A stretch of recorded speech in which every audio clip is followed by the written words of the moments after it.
Good afternoon. We will now call to order this meeting of the Public Safety Standing Committee. I will now begin by reading the Chamber Emergency Evacuation Plan announcement and public speaker guidelines.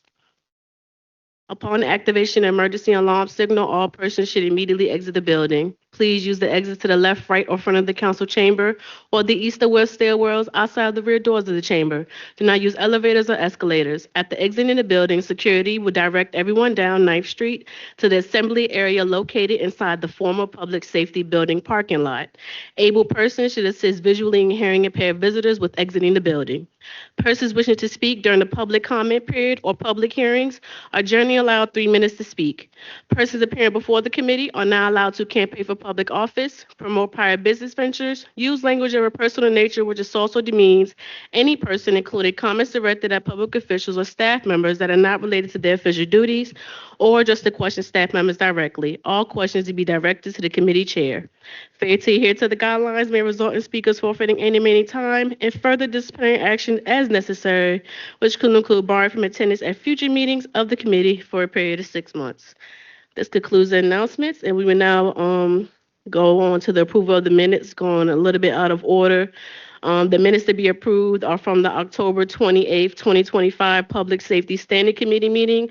If there are no amendments or corrections, then those meeting minutes stand approved as presented. Those minutes have been approved. We will now open up the floor for public comment. Is there anyone here that would like to provide comment for items not for anything not on today's agenda? Please approach the podium and form a line at the podium and state your name for the record, and please speak clearly.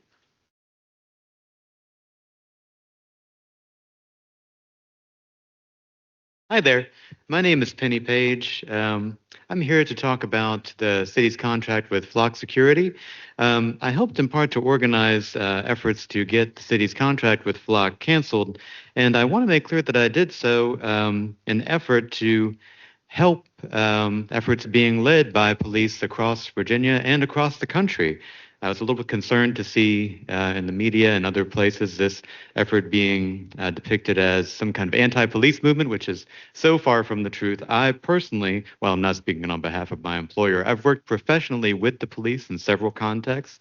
I am so happy to have their collaboration on so many projects. I believe, especially in the work done by Richmond City Police, and that they're trying to adhere, I've seen over and over again, to the best practices in police and use the best proven methods to achieve public safety. Notably, an attempt to focus on repeated violent offenders because a pattern of habitual offense demonstrates the behavior that cannot be adjusted without preventing this person from inflicting further harm on the community. And that's kind of really the exact issue with Flock. The pattern of the misuse of this data, it's happened again and again all across the country. This data has been used by people trying to stalk their ex-girlfriends. It's been accessed without authorization by immigration. We haven't been able to stop that in our own city, in fact. I do know that there is a legislative attempt to fix this. Passing a new law, though, is not going to change the behavior of someone who habitually breaks the law. And that is important. We tell victims of crimes, they're very often told a protective order is an important tool, but to a habitual offender, it is ultimately just a piece of paper. And to a habitual offender like Flock, this new law is just a piece of paper. That is in addition to the fact that there is no proof this technology is really effective. I'm very concerned about the fact that Flock does tend to point to anecdotal evidence. There are cases where crimes have been solved and their technology has been used in the course of solving that crime, but those do not reflect a larger trend. The research on the effectiveness of this technology is mixed at best. That's generous to say. There's no clear trend that communities that have this technology are safer because of it. 30 seconds. Oh, thank you. I could tell you anecdotal cases of specific people who smoke cigarettes until they're 80 years old, but that does not mean that people who smoke cigarettes do not get cancer. Thank you. I'm here asking that you cancel the city's contract with Flock.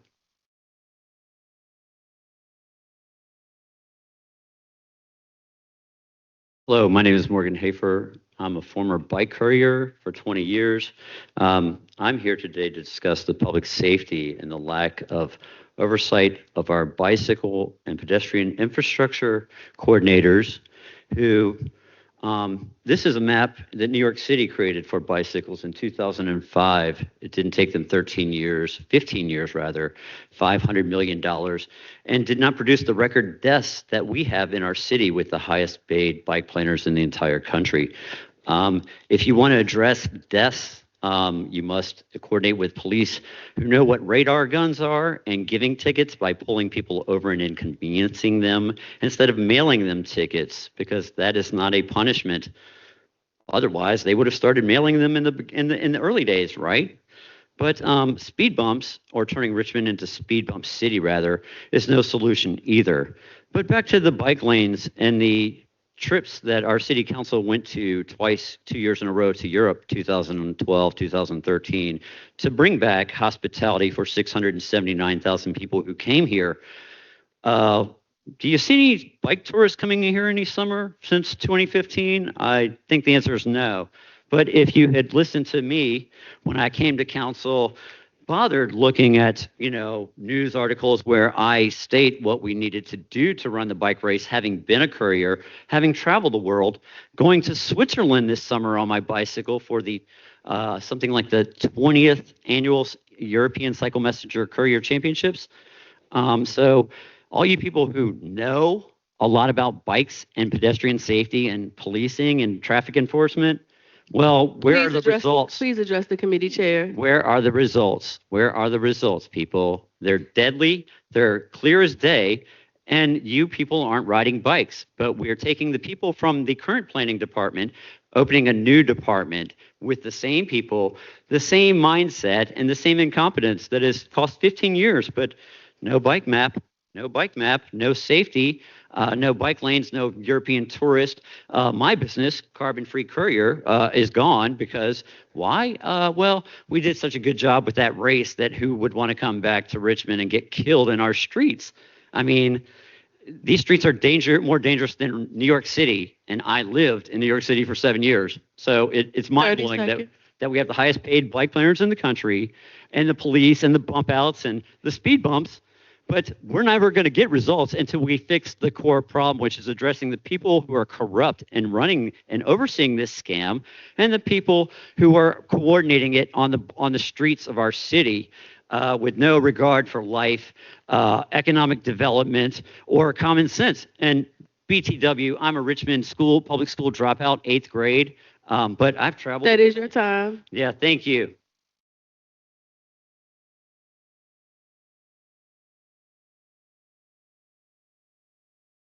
Hi, good afternoon, council and fellow Richmond citizens.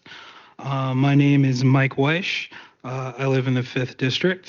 Thank you for this time. I would also like to know it would be super convenient if this would be later in the afternoon, maybe after 5 o'clock, after people come out of work.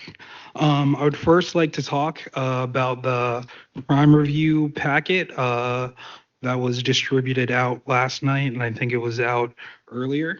While looking at the major crimes overview, I'd like to note that in January 25th of 2023, at a press conference while talking about the crime overview for 2022, Chief Edwards said, in 2021, we had 90 murders.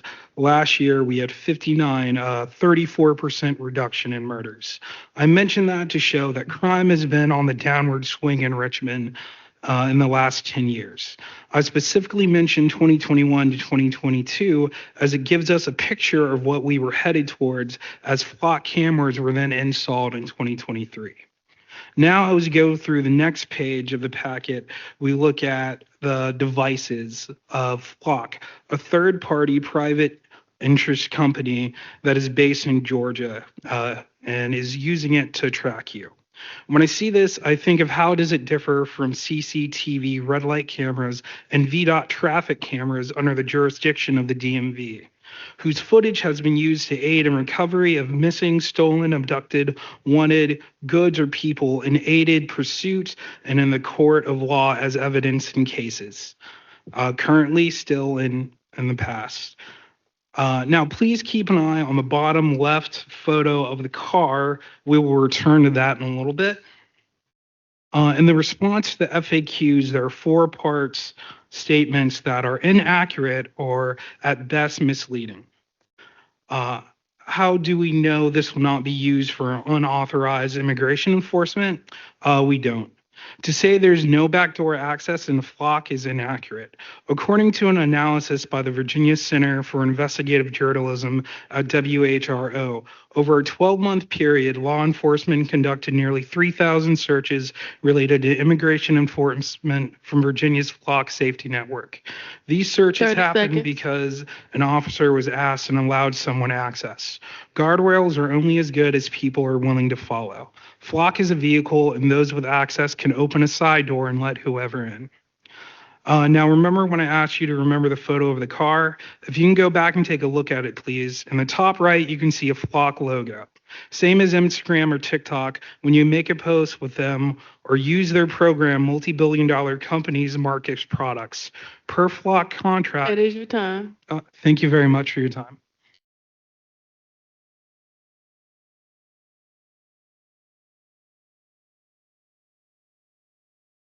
Good afternoon. My name is Almonte Cancelo. I live in the 6th District. I'm here once again to request that you please tell the mayor to cancel the flock safety contracts. The chief of police said that it was very valuable in the recent tragedy with using flock to catch the person that's alleged to do it. The problem, though, is it's after the fact, because that's what cameras are. They don't stop crime. They just help you after it. And unfortunately, it's mass surveillance. And we have rights in this country, which make the police's job harder. And I know that that's unfortunate. And sure, more crime could be solved if you use mass surveillance, but it's not going to be beneficial to society if we go down that path. And it has already been abused multiple times. Like I said yesterday in Evanston, Illinois, in Evanston, Illinois, Flock just flagrantly disregarded the city when they canceled the contract. And they re-put up the cameras, and it has been abused with police officers searching for abortion, searching all the cameras, searching for a woman who had an abortion, and they searched all the cameras. It's been used by ICE. There was, I think it was last year, ATF. One person had access to our Richmond Police Department flock cameras, and they could search anything. One person had access. What's to stop that again? Nothing. And you can't really say that there's no backdoors when Flock runs the servers. Ask any IT professional. You do not know what they're running on the server. You cannot know. And the servers are not in your possession, so you do not own the data. They can say you own the data, but it's completely meaningless because they have the servers. And if you have the servers, you control it. So I'm just asking you once again that you tell the mayor not to renew the contract. Thank you.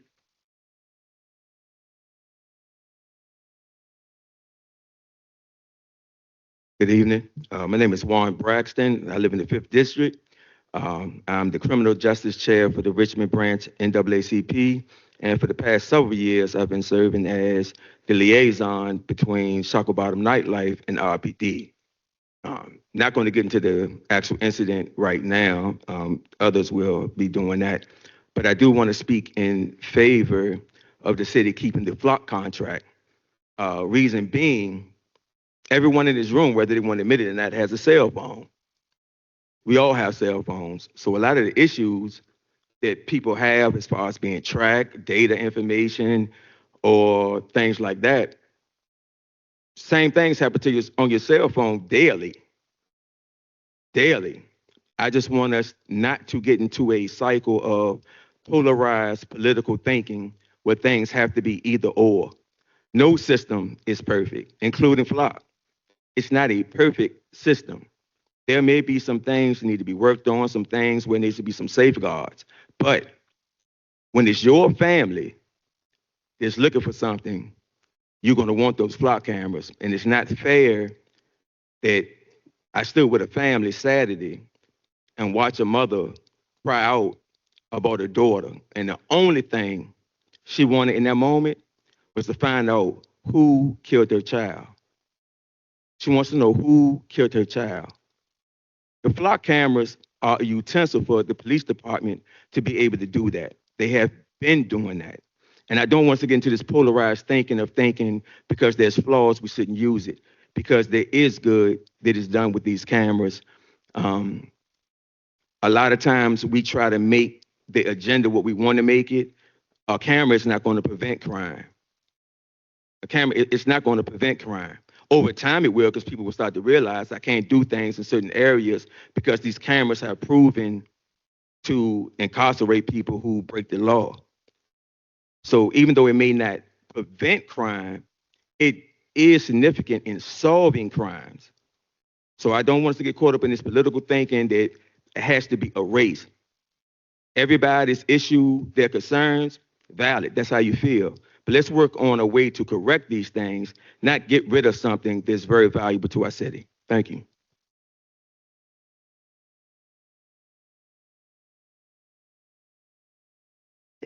Hi, my name is Jackie Bishop Wells. I live in the 6th District, but I also operate a business in the 7th District in Shockoe Bottom. And today I wanted to come and talk about the most recent tragedy this past weekend in Shockoe Bottom. I know that there's a meeting tomorrow to discuss some of the safety protocols moving forward. But on behalf of myself and some other business owners, we would like to ask yet again to move the police enforcement window back to 11 p.m. to 4 a.m., since many of the issues are happening much after in the later portion of the night. We've been asking for this for over a year.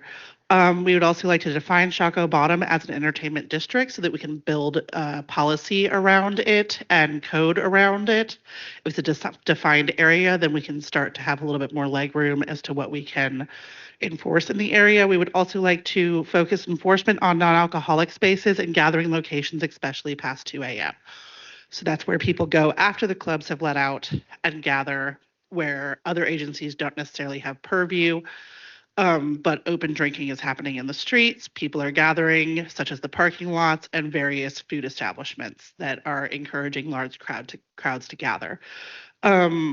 People are leaving other areas of the city at 2 a.m. to come to Shockoe Bottom after 2 a.m. to gather to keep the party going. That's been happening for several years at this point. We also ask that this be done at a faster clip because our last mass meeting about this was in September. The average food or beverage establishment only has 11 days of working capital at any point in time. Our business is being greatly impacted by this, and by result of that, the city taxes are being greatly impacted by this. What the city should be making off of are very high ALM taxes is significantly lower right now because of these impacted business. Did I go over time? Okay. So we are not able to pay as much as we could be able to. This is one of the highest concentrations of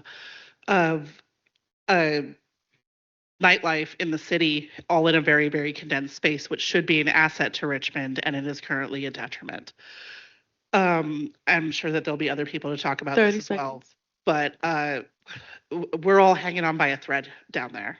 And I've never seen so many empty buildings in my life. I've been working in Shockoe Bottom since 2006. That's half my life, not half my adult life. That's half my entire life.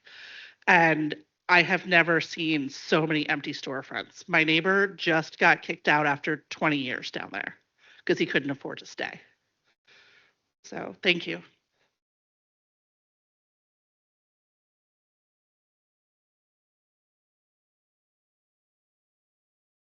Good afternoon, honorable members of City Council. How's everybody? I've seen all the familiar faces. It's good to see all of you again. My name is Izzeddin Al-Assad. I am the president of the Yemeni American Association of Virginia. I stand here today not as just a business owner, but as a community leader, a father, and a representative for many families and business owners in the city. I'd like to call on our people to stand up. Those are our elders in the community. They represent over 1,000 owners. You can sit down, thanks. And store owners. We have about 60 stores in the city that have been shut down in the past 60 days, I think, or 90 days because of the Operation Vaporize. We are not here to fight the city on what they do. We are here because our people are worried. When a small business is forced to close, it's not just because it's not just the business shut down. It's food that is taken away from the family's table. It's employees, they lose their job. It's children they see in their parents stressed and afraid.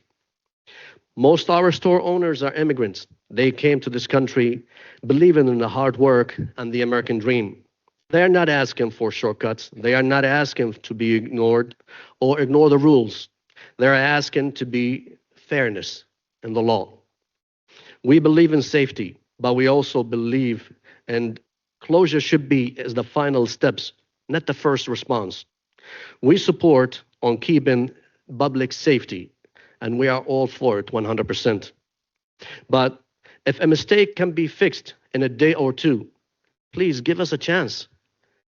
We are a small community of minorities, and we often feel invisible in the halls of power.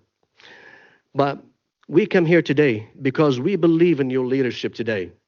We believe you are the voice of the voiceless. When our community feel that there is no path forward, you are the path forward. You are the beacon of our hope. We are asking for a pause on non-emergency closures while we are sitting down together to create a better framework. We are asking for dialogue. We are asking for understanding. We are asking for the city that loves and the 30 seconds. state that is this, the city of love. Our children are growing up in here, and we want to build Richmond, not to be broken by it. Work with us. Help us comply. Help us stay open. Help us stay strong. Thank you, and may the Lord bless all of you in this holy month of Ramadan. Dean, I do not see anybody here from the administration. You and I have had some conversations, and I'm glad you brought all these business owners here today. I know it takes a lot for them to have to leave their businesses, or now some of them have been shut down, do not know exactly why they were shut down, how it was shut down. I know that the police chief is here, which he cannot answer those questions. We need, I guess, somebody from the administration that should have been here to see all of you here to try to have a meeting and to answer your questions. And if you get a chance, please call me after 6 tonight so you can give me some information on, because I see so many of them that I know here, and I know that they're not in business right now, or they've been shut down. I don't know for a week, a month. And as you told me earlier, you don't even know what the violations are, so they could be corrected. Correct. And we have about 60 locations that have been shut down and it's continually shut down. As of 8 o'clock this morning, I received, some calls that their businesses have been shut down. And some of them for just minor, infractions like a sign or not an ADA compliance or a dirty area. So those are the things that we trying to make sure that we work together. If there is a little mistake, we can correct it. But we are all for a shutdown for a business that is hazard to the community. We are for a shutdown for business that is not good for the community. But please work with us. That's all we're asking for. It's just fair treatment. Thank you. I've known you for 20 years, and I know that when I've had an issue over there, you corrected it. And I won't mention the store, but I know that I've been able to come to you, come to Mo, and when there's been issues, it was taken care of before the city had even gotten involved in it. And I appreciate that. Thank you, ma'am. Thank you, my friend. Thank you.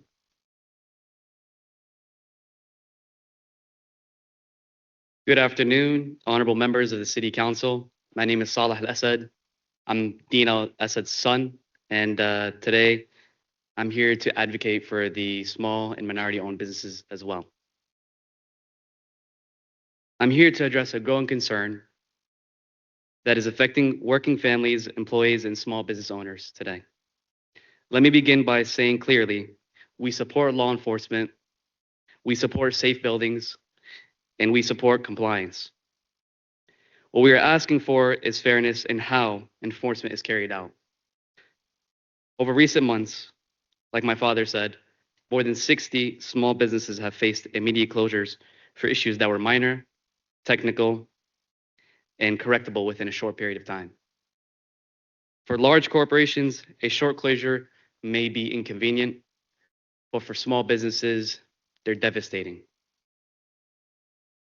When a store shut down, employees lose wages, suppliers, vendors go unpaid, and rent continues, utilities continues, and families continue to fall behind. Closures should be the last resort, not the first step, unless there is a true immediate safety danger. Today, we are formally requesting a temporary halt on non-emergency store closures, while the city works with business representatives to develop a clearer, more balanced framework. We're also requesting a written compliance, defined cure periods for minor violations, and a structured meeting with the city council and the mayor's office within the next 14 days, if possible. This is not a demand for exemption. It's a request for equal and consistent application of the law. We believe Richmond can enforce codes while also protecting economic stability. We want partnership, not confrontation. We're ready to work with the city, and by the grace of the city, we ask to work with us. Thank you.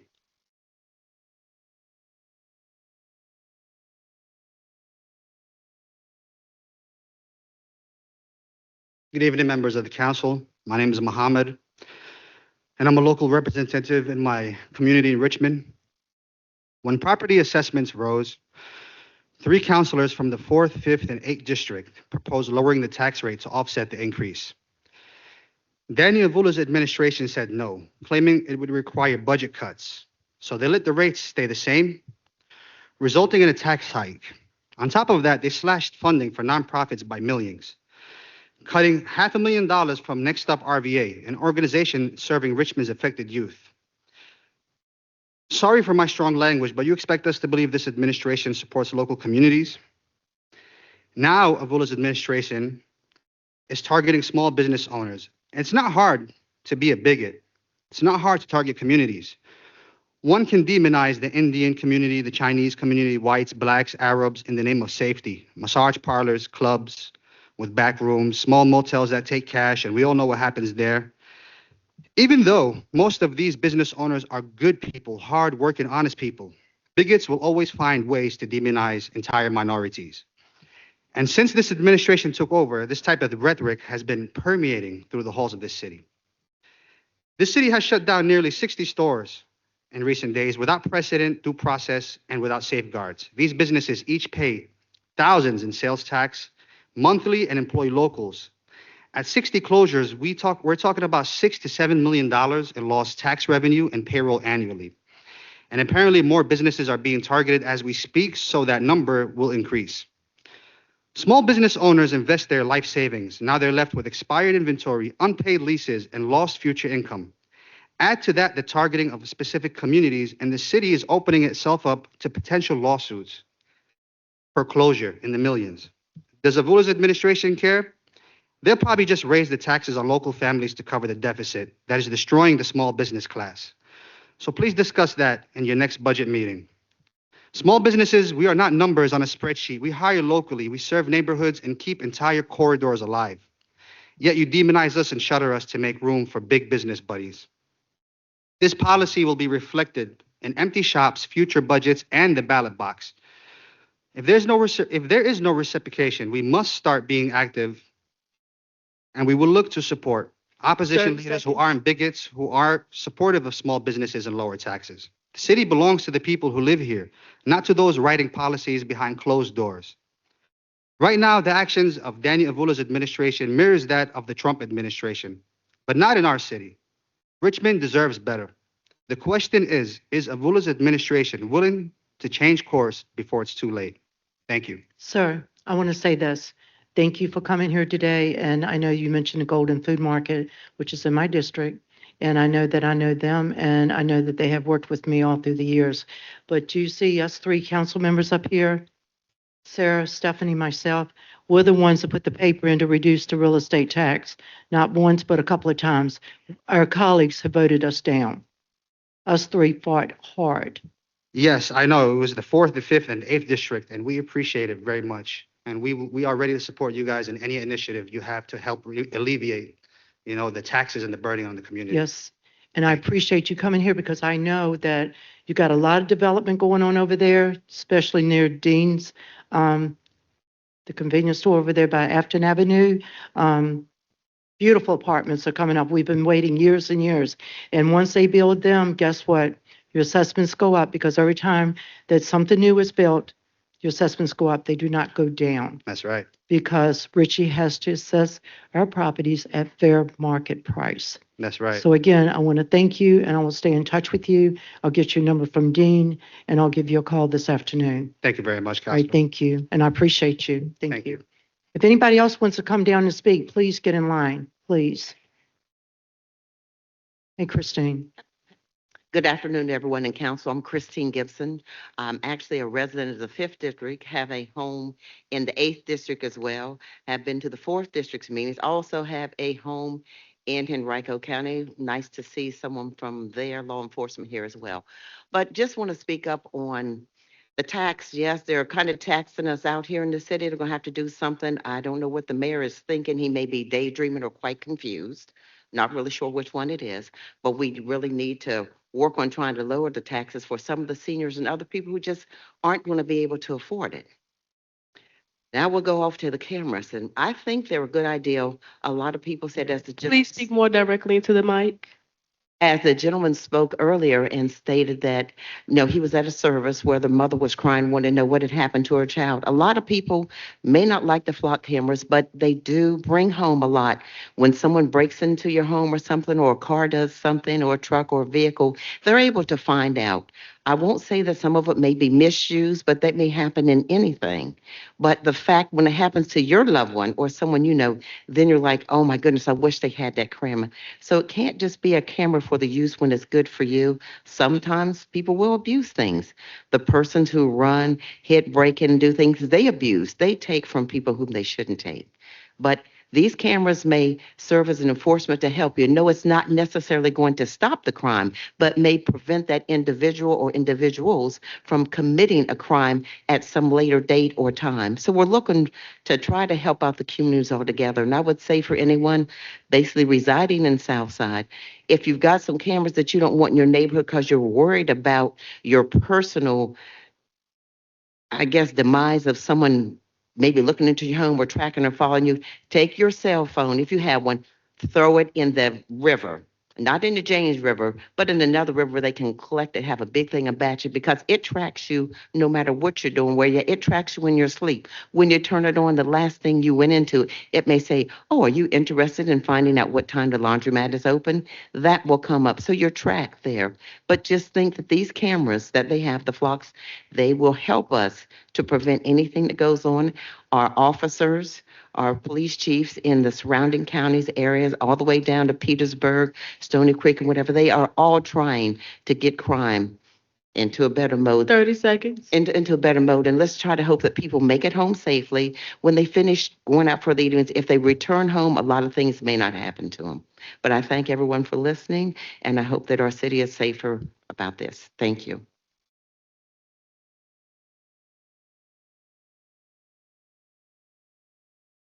Good afternoon. My name is Mike Byrne. I live in the 4th District. And Reva, how are you, Chairman? I have worked in Shockoe Slip for 35, 40 years. I'm still there. I owned, operated 3 restaurants. And I was on the board for 30 years and was a liaison to the police department for 25 years. And what that meant was we set up a system of trying to correspond with the police department, with the ABC board, with the CAPS program and various programs to understand how to operate a safe community. What happened in Shockoe Bottom has been going on for 25 years. Since the mid-90s, it's been a police state. Just has. During the summer, it's worse. Last weekend, we had 9 people shot. 2 were fatally shot. And I'm reminded of what we did all those years to try to stay safe when we had businesses. And part of it was working with the ABC board to enforce those that open operations are abiding by the law, the current code, the current regulations that says this is what you do if you want to operate a restaurant. You have to have a hood, you have to be open, you got to serve food until 30 minutes before you're closed, on and on. It's all in the code. So to put this off on the police department, they show up when there's a problem and they try to do their best to circumvent those problems by having a presence, but there's a limited amount of resources. What I'm here to say, and I talked to Dave Napier, who's been in Shockoe Bottom for 25 years. David and I worked together for many, many years today, and he said they're kind of giving up hope. The association's down to 3 or 4 members, and the situation is that there's guns. I fought guns in bars for 20 years, and we finally lost. But you still can't drink alcohol and carry a concealed weapon, but they are. They're not enforcing the ABC laws. Those that open and apply for a license aren't open, maybe not serving food, don't have an inventory, don't have a kitchen staff, don't have waiters and 30 seconds. and folks that are managing the ABC protocols of protecting. 2:45 in the morning is 2:45 in the morning. The law requires that everything is off the table. And what they're doing is they're serving mixers after 2 o'clock, and people are bringing in their own little bottles. They're carrying handguns and drinking liquor. So the real problem is enforcement. That is your time. From the ABC board to say that if you aren't abiding by the law. Time. May I finish? Go ahead, Michael. Mike, finish. That if we don't enforce the regulations that are currently already on the books, then what good is it sending down a police force in mass? It didn't work 25 years ago. It hasn't worked. It certainly didn't work last weekend. And it's not going to work in the future by putting ambassadors out on the street. I wouldn't go out there at 2:45 in the morning to tell people that they got to get in their car and go home. Would you? No, most people would not. So here we are. We're not enforcing. We're not working with the ABC board like we should be. And I applaud the police department and what they've done, but it's not up to them. It's up to the issuing of the licenses for those that are operating. Are there any questions? I'll call you. I'll call you tonight because I'm going to talk to my colleagues after this meeting. Thank you for your All right. time. Thank you.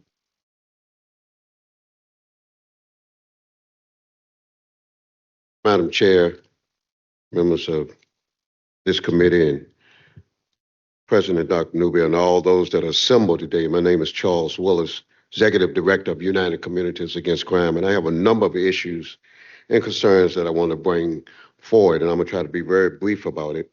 The first thing I want to share with everybody that's listening in the ear is that this Friday at 3 o'clock, the City of Richmond organizations, well, let me repeat that. There are a number of organizations that have come together along with the families, the mother and father of the Joneses, that will be assembling down in the Shockoe Bottom area at 3 o'clock for a Richmond's Walk of Peace.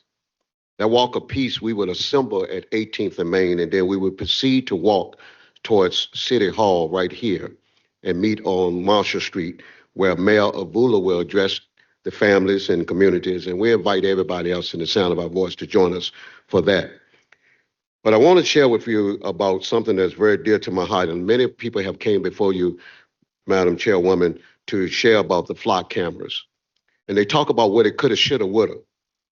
I've served as Richmond's advocate, homicide advocate for over 30 years. And I see the presence of the founder of Citizens Against Crime here, Albertina, I see her here, and others that are here today.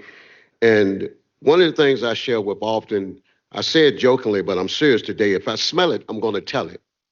So I'm going to tell you what's going on today for those that believe that we shouldn't have flock cameras. Let me share with you what the flock cameras have done for the Richmond community. As a homicide victim advocate that have to sit there wee hours in the morning and hold families and hold mamas and hold daddies and hold little children when the loved ones have been murdered. The flock camera was able to apprehend the individual that killed the young man over in Mosby Court recently. I want y'all to know that they're listening. When the chief of police put out that there should be no random shooting during New Year's Eve, are we coming after you? It was the flock camera that apprehended, that was able to assist the police department in finding who that individual was. Zoomed right in. They didn't have to go to this person. They didn't have to stop a car. They didn't have to go in somebody's backyard. They went straight to that individual house, apprehended that individual, and not only that individual, but seized other guns 30 seconds. that was there. Not only that, then a neighbor of mine got hit on Sims Avenue, and the car kept going. No regard for life. But the flock camera assistance was the one that caught that individual by reading the license plates. They didn't go chase after anybody and lottie-dottie. They went after that car. And then I want to end with this. It's the flock cameras that are being assisted today that are helping us find who were the corporates that did the shooting down in Shockoe Bottom. You talking about getting rid of the flock cameras? Give them some more money. Give them extra money. God bless you. May heaven smile upon you. Don't forget this Friday, 3 o'clock. Come join us for the Richmond's Walk for Peace.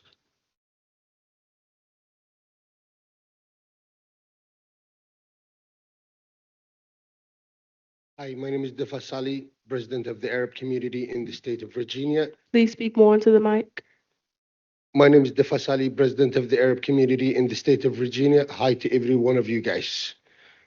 Thank you. We had a meeting yesterday with a couple of members from the state in 1801 Commerce Road about what's going on in our businesses is being shut down. It's been stores shut down. It's almost like 60 stores right now, and they still coming up for more. I receive calls why I'm here right now, and one of our members, they just closed his store. Why we in right now in here? So we do want to work with the city of Richmond and see what's going on about this ratings, about for all the businesses in the state. So we do want to work with every government officials, and we want to thank to the chief department who's here today. And yesterday, they came from every department. Yesterday, when we had a meeting with them, they're working with us. We want to thank to every one of them. And especially you, Riva, you know how our community working, they paying their taxes. A lot of stores is closed right now. And we just want to fix these issues. That's why we all here is a lot of members we receiving a ton of calls. Like I said yesterday in the meeting, if any of the stores, like when they come for the inspection to every one of the locations, if they need help, we definitely gonna help them out. And we get someone to fix the issues, what they required from our community. And thank you to every one of you guys. Thanks.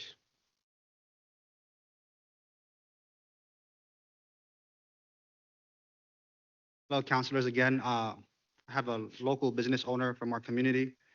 He wasn't supposed to be here today, but the city just closed his store about 30 minutes ago. So he basically just shut down his store and came straight here, and he would like to have a word. What store is that? Hello, it's on Government Road. It's called Z&M Convenient. It took me a long time to open this business. Of years of savings, and me and my wife working so hard. And just for the simplest thing, the city closed me down. They should have at least give us a chances to fix the stuff that needs to be corrected in the business. So instead of them giving us a couple of weeks or a month at least to correct everything, so they intentionally come into the store, we're gonna shut you down just for this smallest reason to shut it down. The back door being closed or a small wire that hanging down, it close it down with no warning. This is not fair. Now I can't afford even to pay my mortgage. I can't afford to put food on my tables because my only business got shutting down. The smallest thing, and I don't know what I'm gonna do tomorrow. Where's your store located? It's on Government Road. I'm sorry, what? It's on Government Road. Government and It's in Fulton Hill on Government Road. We'll give you the address when we get together. Okay, because I see that Kevin Vunk is here from Community Development.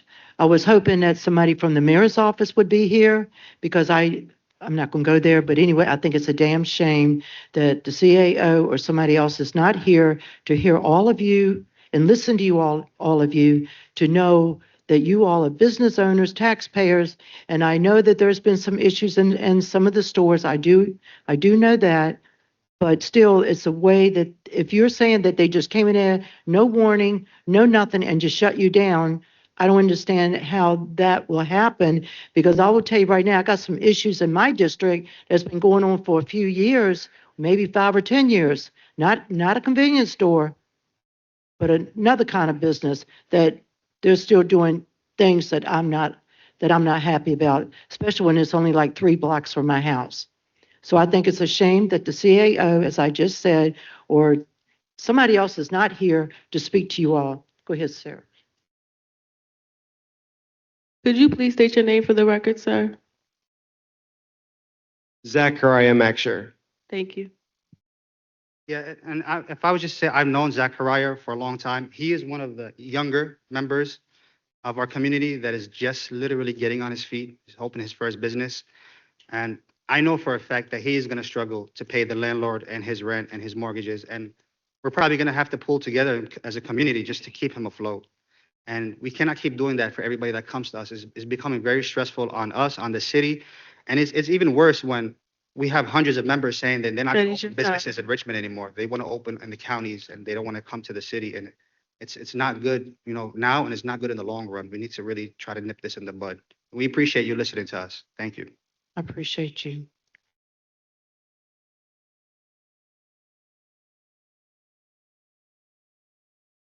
السلام عليكم. أنا اسمي أحمد. بندوا علي 3 محلات أنا وأسرتي مننا تقريب 30 إلى 40 نفر معتمدين على محلاتنا وشغالين فيهن وما أناش عارف كيف أسوي الآن. أنا قريب ما أقدرش أقاوم. Peace be unto you all. My name is Abdul Hizam. Ahmed Naji Ahmed. I am here to protest that closure of my 3 businesses, and I am at the verge of going out of business. My family is over 30 people, from my kids, my sons, and their grandsons, and all of us are actually devastated because this is only source of income that we have, and we basically almost out of business, and we didn't have no money to sustain ourselves after closing our 3 businesses that we've been having for the past 30 years as people living in the city of Richmond. Dean, where's his businesses? Where are they? One is on We have one in your area in Broad Rock. The second one is in 4th Avenue area, and one on Adams Street. And one in Adams Street. May I say, this is the problem that we are facing right now as we sit over here, and one of our members just came here to protest, to voice his opinion, and as he's sitting over there, he got a call that the enforcement agencies are in his store closing his business as he come over here. I'd like all of you, please, to find it in your heart to stay together and to see our problem.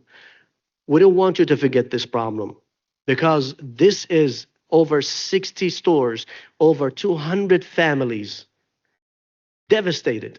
This man right here, he is over 65 years old. He does not have anything to go for anymore. 3 businesses, not 1, not 2, not 3. We call this systematic. We call this systematic as it is. Why this person would be shut down in 3 businesses while he's been in the city doing business for 30 years, and all of a sudden in one day the city wake up and closed all his businesses, put him out of business. What are he supposed to do? What are you guys supposed to do for him? 30 What the seconds. city is supposed to do for him? And Dean, there's one thing that you left out that's very, very important. The customers that come into your convenience stores, because in my district, where's the Walmart? Where's the super grocery store for us? We have My people depend on those convenience stores and the little corner markets to go to so they can have food for their families. We have over 3,000 signatures from all our clients and all our customers, and we gave it to them. We gave it actually to the city members that we met the last time. We told them, here, this is the people they are requesting for the stores to open, because some of them they had to walk. Some of them are old. They didn't need to walk 3-4 blocks because the store next to them has closed down. Some of them they need to be, close to the store needs to be close to them so they could get to it. But all of that is ignored. We have been trying to get together with the mayor since December. The mayor has been ignoring every single email, every single call that we have been trying. We voted for the mayor so he could be representing us. But we voted now, we feel like we voted for a person that who, as soon as he gets to the power, the first person he targeted is us, the minorities, the helpless, the voiceless. You all are our voice. You all are responsible for what happened to us. We need your help. We didn't need you to forget us. Please, as soon as we leave this room, as soon as you convene together, look into our problem and address it. If there's a problem on our side, we will be willing to, to work on it. We are not saying we're not going to do anything to make sure that we are in compliance, but don't shut us down. Don't put this business person out of business. He is literally a homeless if he doesn't pay his payment. He had 30 children's and grandchildren's. What would this person do? That person right there just made a business not even 6 months ago, and I know him personally. And I helped him with the credit card machines. And he got shut down today. That means every dollar and every saving that he had, all of it gone to the store, now is shut down. When a business shut down that has these perishable items, they don't stay for a month. They don't stay for 2 weeks. You get your milk, your cheeses, your groceries, your bread, all of that is gone. All the money that he invested is gonna be gone. If you guys don't do the right thing and stop this madness and stop this harassment to our community. Now I say it with all strength. We are being targeted. I am being targeted with my community. I can say it with a loud voice. Please stop this systematically targeting to our community. I promise you, Dean. Please help us. I promise you today. I promise you. I promise you. I've taken your calls every time you've called me. Anytime any of you've called me, I've taken your calls no matter what time of day or night it is. We hear you and we're not going to let you down. Okay? Thank you so much. I promise you. Thanks. Good afternoon. My name is Bandar Al Jadi. I'm an owner of Rims Market. I have this business since 2019 and until last month, and they came from the city of Richmond. They shut me down for no reason. I have no issues at all, and I pay my taxes. I have 14 people in my house between children and adults, and this is the only income I have, and they came to shut me down for no reason. I don't know what I have to do right now. I'm behind everything. And thank you so much. The public comment period is now closed. We will now move on to the board vacancy packet.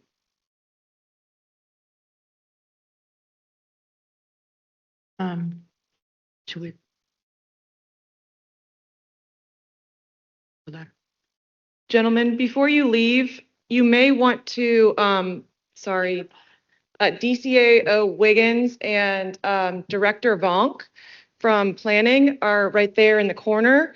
And I know that they are more than happy to talk to you, so they might take you into the lobby to have a discussion.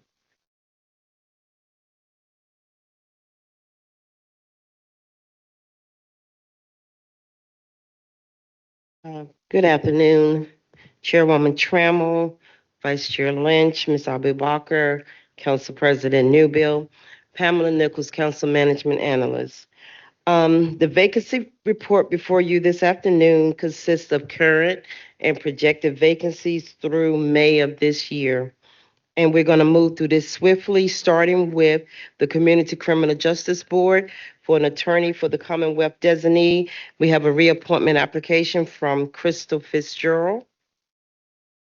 And then moving down to the Richmond Ambulance Authority, there is one vacancy for an applicant who either reside or have a principal place of employment in the city. And we received 2 applications, one from Nicholas Peck and Nicole Riley. We did receive support for Ms. Riley's application from the Richmond Ambulance Authority. And those are the applications for consideration. I'd like to recommend Nicole Raleigh for the Richmond Ambulance Authority. Thank you. And Crystal Fitzgerald reappointment to Community Criminal Justice. Thank you. Do we have a motion and a second? So moved. Do we have a second? Second. Second. The committee is voting on the motion to forward the board recommendations of the Community Criminal Justice Board and Richmond Ambulance Authority as stated to council. Ms. Abubakar, Aye. Vice Chair Lynch, Aye. Chair Trammell. Aye. That motion has been approved. Thank you.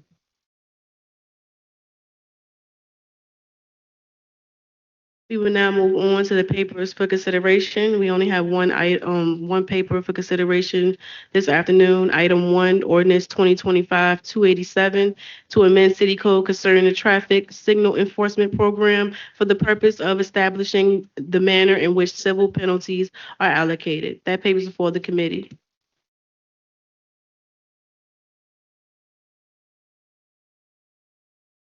Is there anyone here from city administration regarding this paper?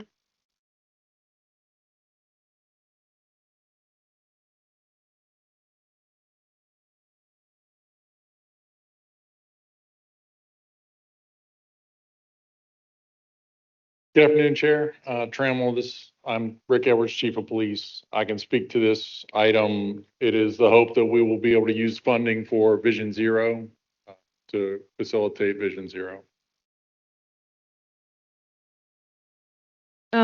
Where does it move the money? Where was the money prior to, if it's going to Vision Zero in this ordinance? Where was it before? This is the new red light camera footage. Okay. So we have not started collecting any funding yet.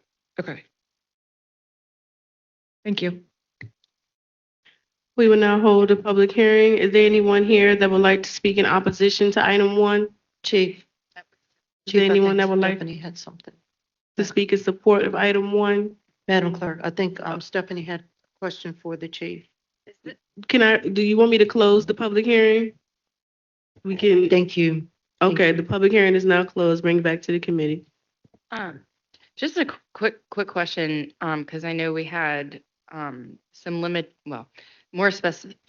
more specifics around the photo speed ticketing. Is this, if you start this special fund, can it help fund your staff and personnel, or is it for Vision Zero? Like, what's line itemed out in Vision Zero for like CIP and traffic safety and infrastructure? Both is my understanding. So that I have to allocate staffing to review each camera footage. That is incredibly expensive, and we will have to add 2 police officers managing that program as well, or retired law enforcement. So it leaves you enough flexibility to Yes. do that. Okay. Thank you, Chief. Thank you.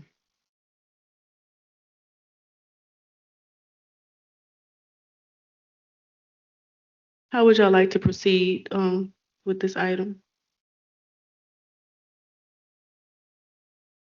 Yes. Do we have, what would y'all like to do with this paper? Motion to report to full committee, or recommendation to approve and support to full committee. Do we have a second? Second. Thank you. The committee is voting on the motion to forward item 1, ordinance 2025-287 to council with the recommendation to approve. Ms. Abubakar? Aye. Vice Chair Lynch? Aye. Chair Trammell? Aye. That motion has been approved.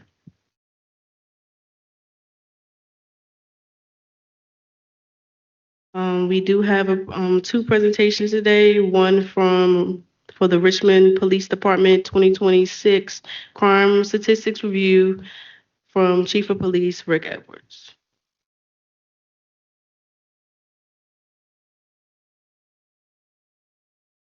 Thank you. Again, I'm Rick Edwards, Chief of Police. We'll be showing a presentation. I will be very brief about the crime report. I've spoken about that frequently in various venues, but if you go to the next slide, or I guess I can control it. Let's see. There we go. So overall major crimes review was 12% reduction. That includes major crimes such as murder, forcible rape, robbery, aggravated assault, arson, burglary, larceny, and all auto thefts. So significant reductions in overall crime last year. Here's our violent crime. Flat on murders, significant reduction in non-fatal shootings of 15%, and a lot of reductions in various robberies. Where we saw increase, and certainly rapes, where we saw increase were robbery commercials and aggravated assault domestics. The aggravated assault domestic is a reporting issue where we are claiming felony aggravated assaults whenever a perpetrator grabs the throat of their domestic partner. That is a reporting change. Before, we required someone to lose consciousness. The robbery commercials, there are two things driving those. Last year, we saw a significant increase in shoplifting gone bad, meaning shoplifters would take a hot dog, walk out of a store.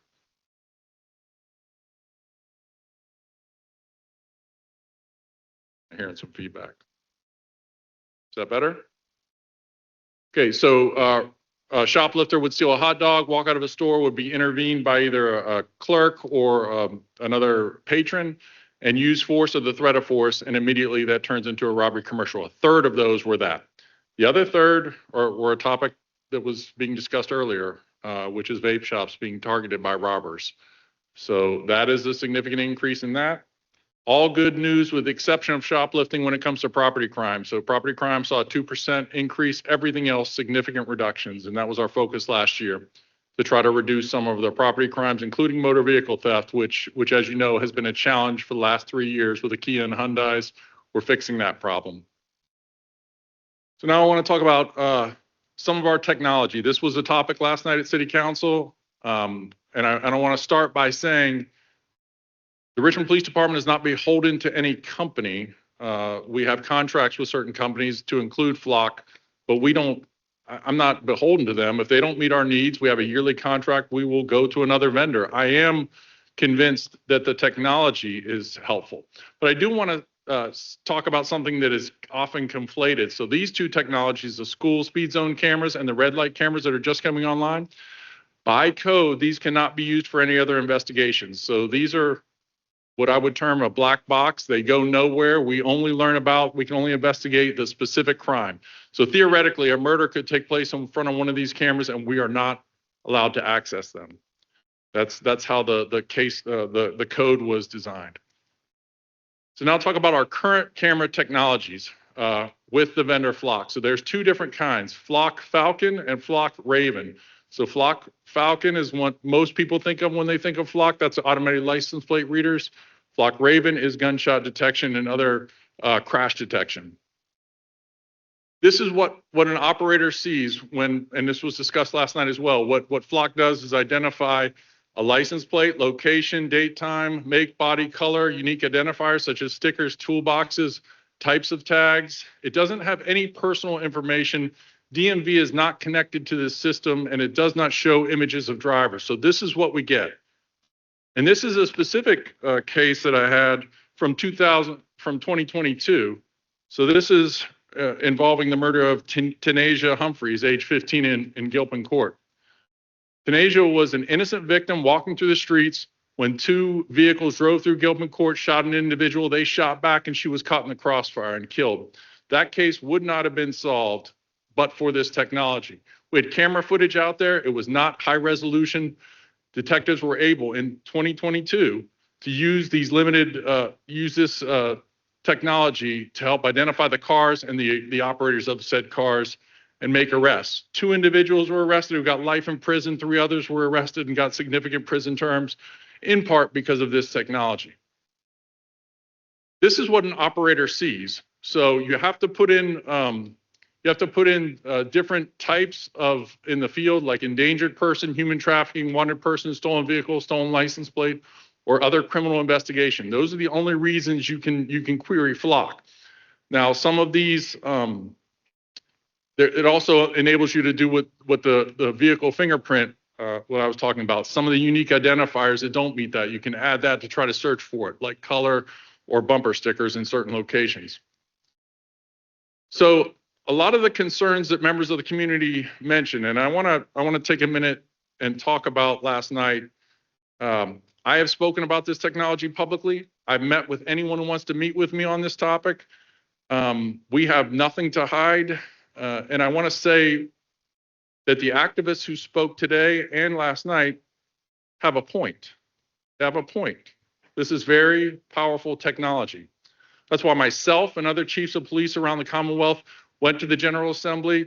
We talked about ways to put rules in place so that this technology can be used in a fair way. And House Bill 2724, that was effective July 1st of 2025, fixed many of the concerns that have been addressed.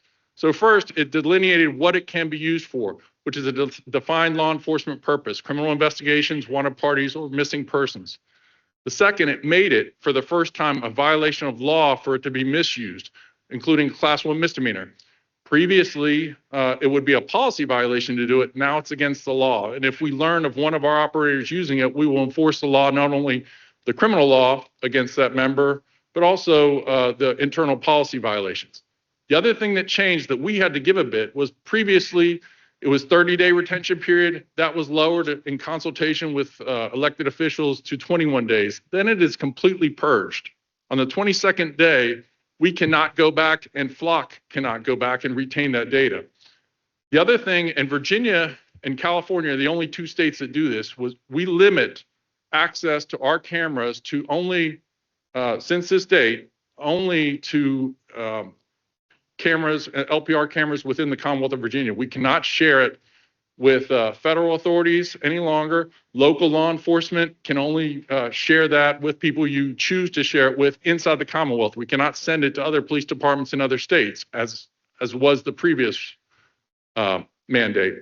Now, and then there's also monthly mandatory audits that we do internally. We've also required data collection and submission to the Virginia State Police, and Virginia State Police created a model policy that has been adopted by RPD. There are two cases that I think when we hear about some of the concerns about privacy that have been adjudicated in federal court. The first one is a Richmond case, U.S. versus Martin. In that case, Richmond was investigating a robbery suspect. We used this technology to catch that person. They tried to argue in court that it was so widespread that it created an invasion of privacy. The court disagreed. It says it merely enhances police ability to compile and access information that anyone can see from public roads. There's another recent case that was cited last night, but not the update to that case. That is a Norfolk case where Schmidt versus City of Norfolk. They found that the use of ALPR did not constitute an unconstitutional search, does not violate reasonable expectations of privacy, and a few hits per day did not reach the level of comprehensive tracking. That was January 27th, so very recent. This is the agreement that every Flock operator must sign. And the reason we've done this is so that if there is a violation of our policy, we will use this as Exhibit A internally and with and any potential crimes where they are saying they will not query or access the system for any unauthorized use by law. They acknowledge they're not to share it with any federal authorities.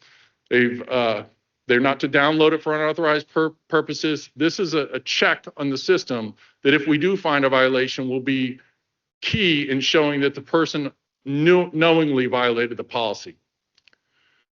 So here's some FAQs that were discussed, and I can add to them because this was created before last night. But first, will it be used for unauthorized immigration enforcement? So there is no backdoor access to Flock. Flock does not contract with ICE or DHS or federal agencies, and federal agencies are excluded from national or statewide network search capabilities. RPD owns the data and it controls who has access.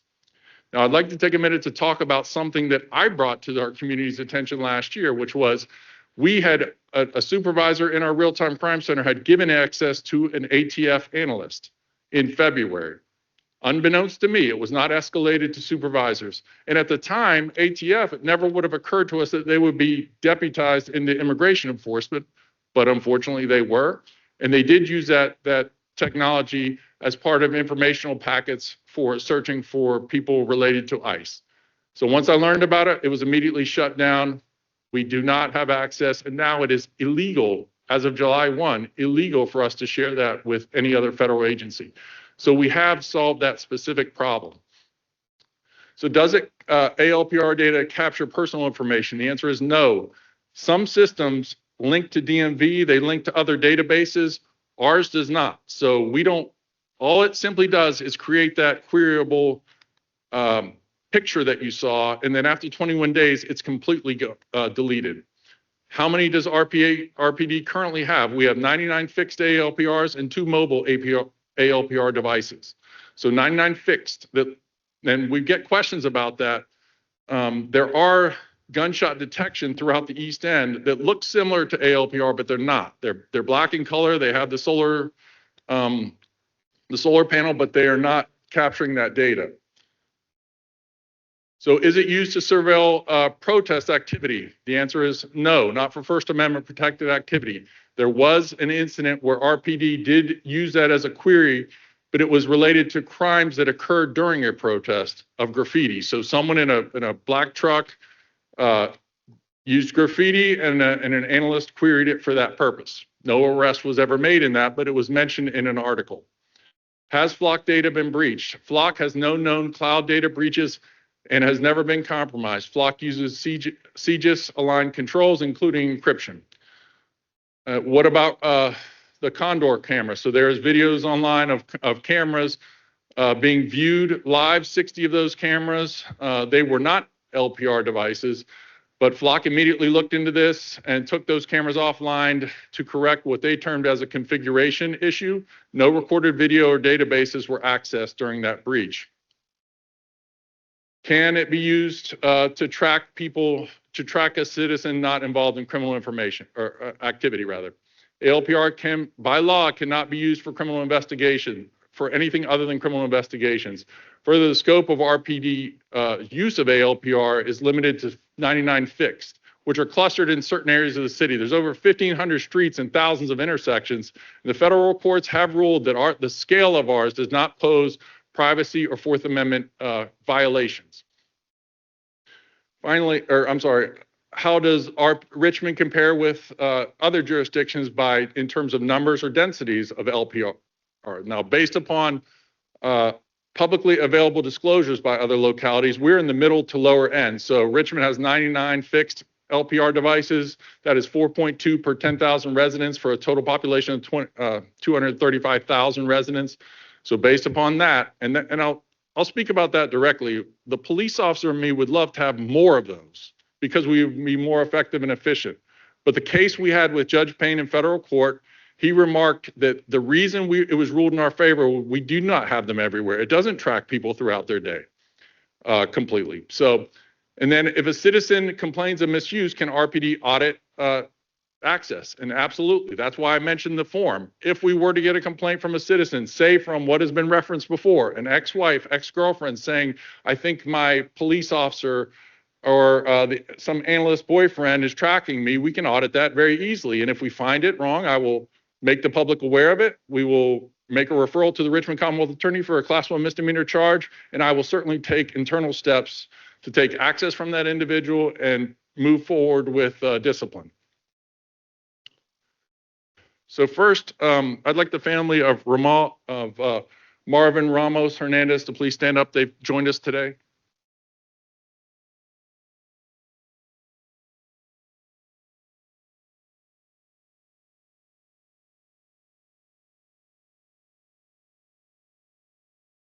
So I'd like to thank them for coming.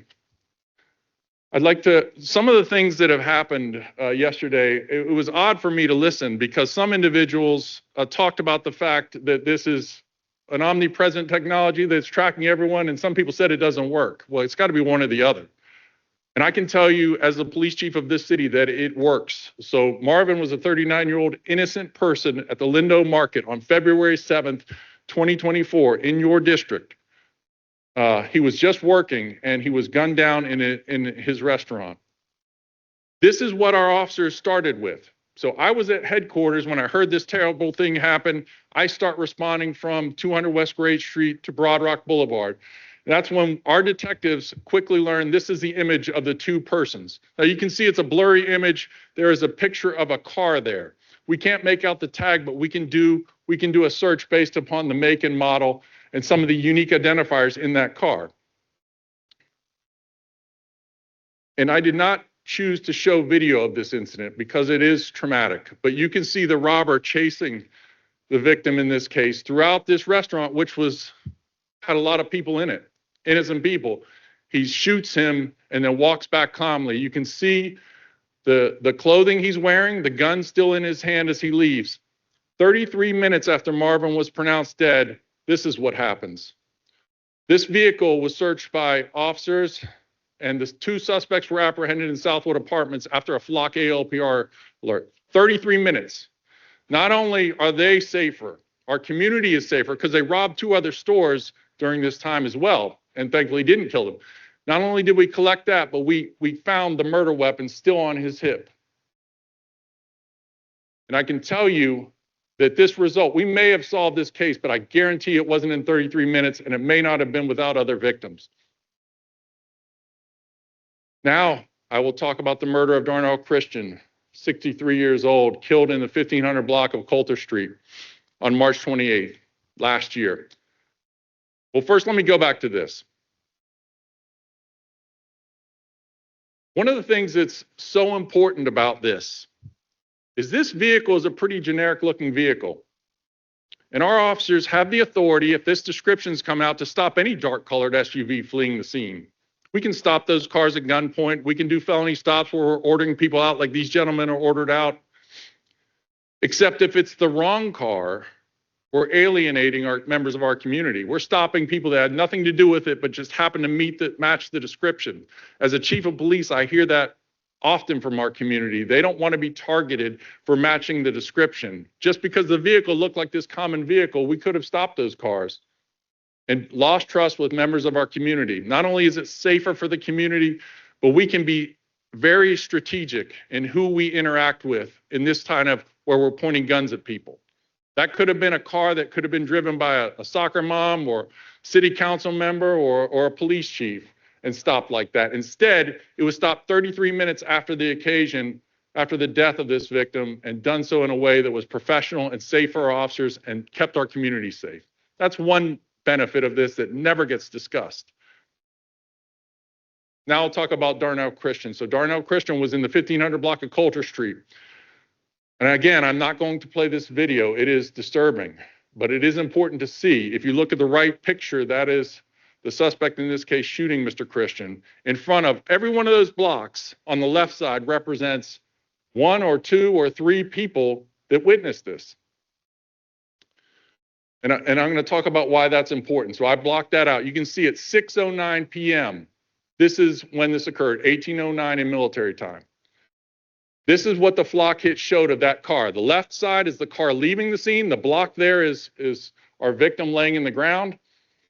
And at 6:11 p.m., it is hitting a flock in a nearby neighborhood. We're able to relay that information to another agency, put it out over the air, and within 1 hour, the suspect is stopped on 64 after a short chase. He is taken into custody safely. Now, I'm going to go back to this picture. I'm a former homicide detective. I wish I had this technology when I was working murder cases, because what I would have had to do is find each one of those people that was standing out there when this terrible thing happened and drop a subpoena on them. Compel them to come in John Marshall's court building and testify against a killer. Instead, we didn't have to subpoena any of them. We're able to use the technology, show the camera footage, show the ALPR hit, and the case speaks for itself. In both of those cases, this case, the suspect was found guilty by a jury. In the other case, both individuals pled guilty because of the strength of the evidence against them. And again, ALPR in the news, so I don't normally like talking about this technology. I thought it was understood by our community that this is powerful, that it works, but it seems like I have to talk about it because the argument's being made that it's a waste of money. But as I mentioned, we have solved the last 2 fatal hit and run crashes with this technology. We've also used it to investigate the abduction of a 1-year-old where a car was used, where a family called 911 to report their missing elderly parent who has a heart condition. and the car was missing, our officers, our technology team used ALPR to find that car. Thankfully, that gentleman was okay, but we were able to put that family's concerns at rest. We solved an arson recently in Hillside Court, in part because of this technology. So I just think that instead of me explaining it every time and time again, I hope you will understand that this works. There are privacy concerns that I share. And that's why myself and other chiefs of police advocated for the rules that the General Assembly laid down to us. And if we don't follow the rules, you can hold us accountable. Thank you. Thanks, Chief. This being my second time hearing that presentation, it's still incredibly impactful. And I agree that, you know, obviously there are always going to be privacy concerns, but I think for me, one of the more convincing things is, especially knowing in the history of Richmond and knowing that there is a lot of retaliatory violence when some person goes and testifies or speaks against another person, knowing that these cameras can be used so that we are not pulling in witnesses that may put themselves or their families at risk. Just a few questions. I know we talked, you know, about the General Assembly legislation, which I think is great, and I love that you were at the forefront of that. In terms of, you know, there were a lot of people. I got that petition yesterday, and there were about 1,000 names on that petition, but there were a lot of them were actually from Henrico or Chesterfield or surrounding counties. Can you tell me, to the best of your knowledge, do Henrico and Chesterfield use this technology as well? My friends here from Henrico, Chief English, but I can tell you that it's publicly known that they do have ALPR. I'm hesitant to speak about other agencies. It's not publicly available. Sure, I wouldn't want you to do that. I think it's important to note that this is not a uniquely Richmond experience. There's dozens of municipalities throughout the state of Virginia that are using this technology as well. Yes. And then in terms of, I know one of the questions, and we talked about this a little bit, that came up yesterday was about the changing of terms of use for the flock contract. And I know that I was very interested in what the terms of use for the city of Richmond and our flock contract is. Can you explain a little bit more about that and if those should be concerning to people? Well, that's a question that we heard for the first time last night. We confirmed that with our liaison with Flock. Nothing has changed substantively. So nothing has changed. So it's clarifying more that they must follow the rules for other states, is my understanding of it. That if you're trying to, if you're trying to search from other states, that doesn't apply to us since nobody can search our database. Okay. Outside of the Commonwealth. So for the record, nobody from outside of the state of Virginia can access our flock records. Correct. Since July 1, 2025. Okay. Thank you. Thank you so much for the presentation. And, I too, like Sarah, I think one of the more, if not the most important point from not only a public safety perspective, but just from a human perspective is how impactful the technology has been to protecting those that may have witnessed or been a part of the homicide or the crime, but are terrified. I mean, terrified to come forward, and they don't. And there's so many crimes that go unsolved and perpetuate criminal activity and homicides and more killings and more shootings in our communities. Typically, and I would have maybe in several years back or many, many years back said, you know what, this technology really scares me too. It does feel like an invasion of privacy. And what is the cost benefit analysis? How much of our privacy are we willing to give up for the larger, greater benefit of public safety? But having buried not one, not two, not three, but over 20 of my own constituents. And standing with moms, dads, cousins, uncles, friends that have lost their loved one. And like Mr. Willis mentioned, and in that moment, just wanted to find out who did this and have the assurance to go to bed at night that they were safe too, and their community was going to be safe. We have people crying out for this technology. And I've seen it happen in Belt Atlantic. I've seen it happen mostly in our South Side communities where our community members are asking for us to do more. Well, that's a perfect example. I've never been to a community meeting where there is a neighborhood that is experiencing gun violence where they're not asking for this. They want it to be controlled. They don't want to be felt to be treated differently. But in neighborhoods that are experiencing gun violence, it's real to them. There are people that view this this topic like as tourists in this space. For the people that live in high crime communities and for the police officers that work in those, it's real to us.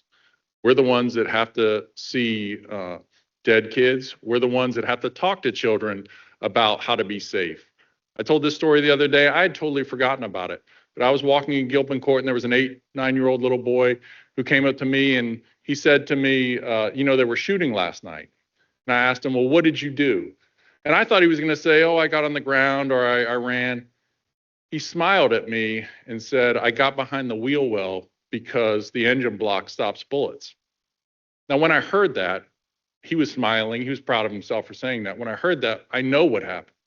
Some Richmond cop told him that the doors don't stop bullets, that you want to get behind the engine block because that'll stop bullets. So some cop, in a good way, taught that little boy gunfighting tactics that we teach police officers and members of the military.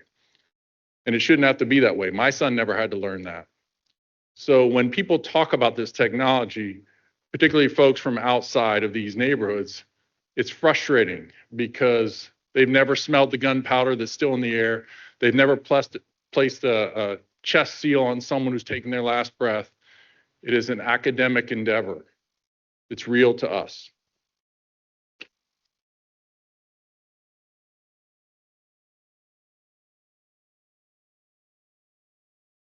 And while you're here, and not to switch gears, but I know that some of your presentation we wanted to address the horrible incident that happened in Chaco Bottom. We've had, I think, at least 5 presentations / discussions in this while we've had this iteration of this public safety body committee body.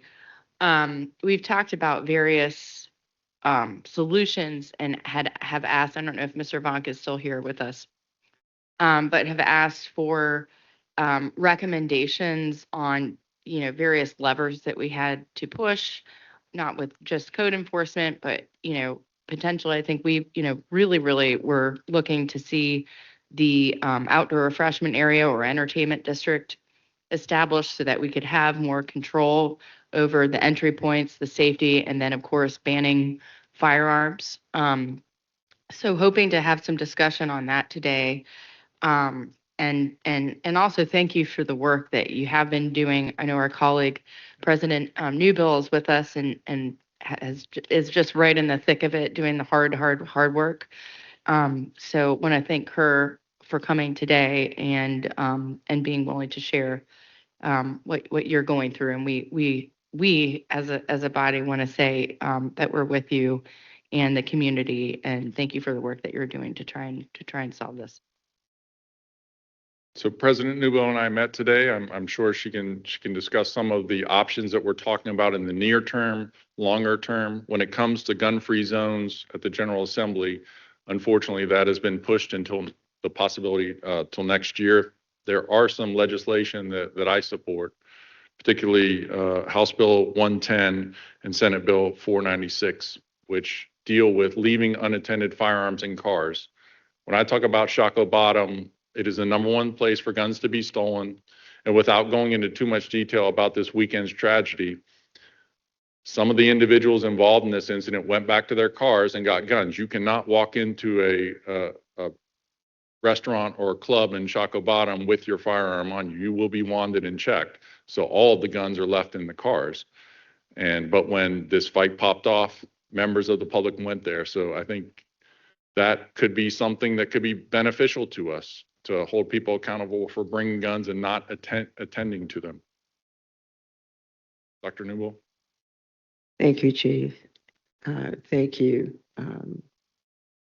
Councilwoman Trammell, Abubakar, and Lynch, for your attention to this. I want to first just acknowledge the tragic, senseless, devastating loss of life and injury that occurred this past weekend in Shockoe Bottom.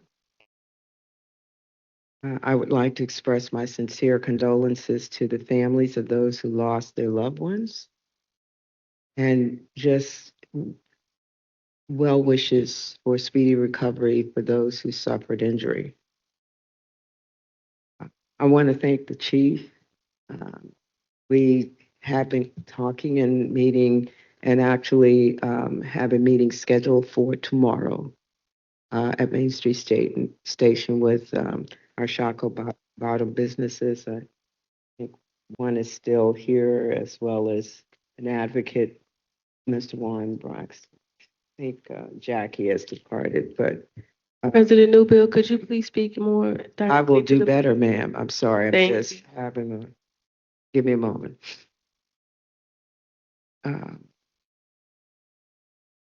So we will have a meeting tomorrow, and the purpose is to discuss immediate responses to this instance and what we can do to address violence.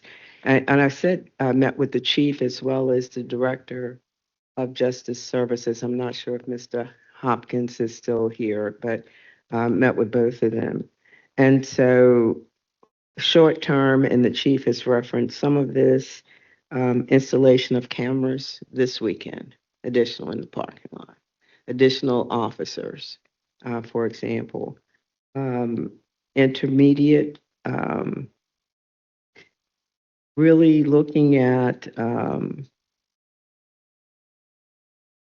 possibilities in terms of a substation, and at least exploring it and what that would look like and possibly mean. Looking at legislation. You still can't hear me? That's interesting. Okay. Okay. Is that the outside voice when we're at school with our kids? I'm sorry.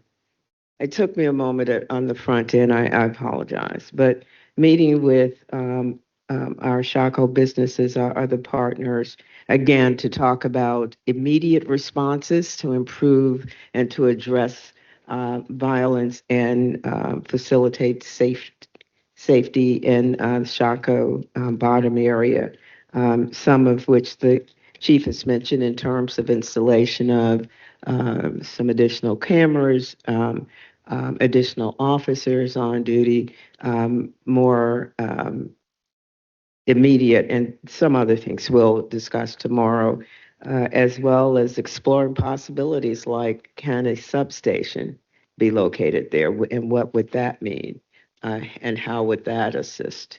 And substation, not a police precinct. This is a different kind of concept, just exploring.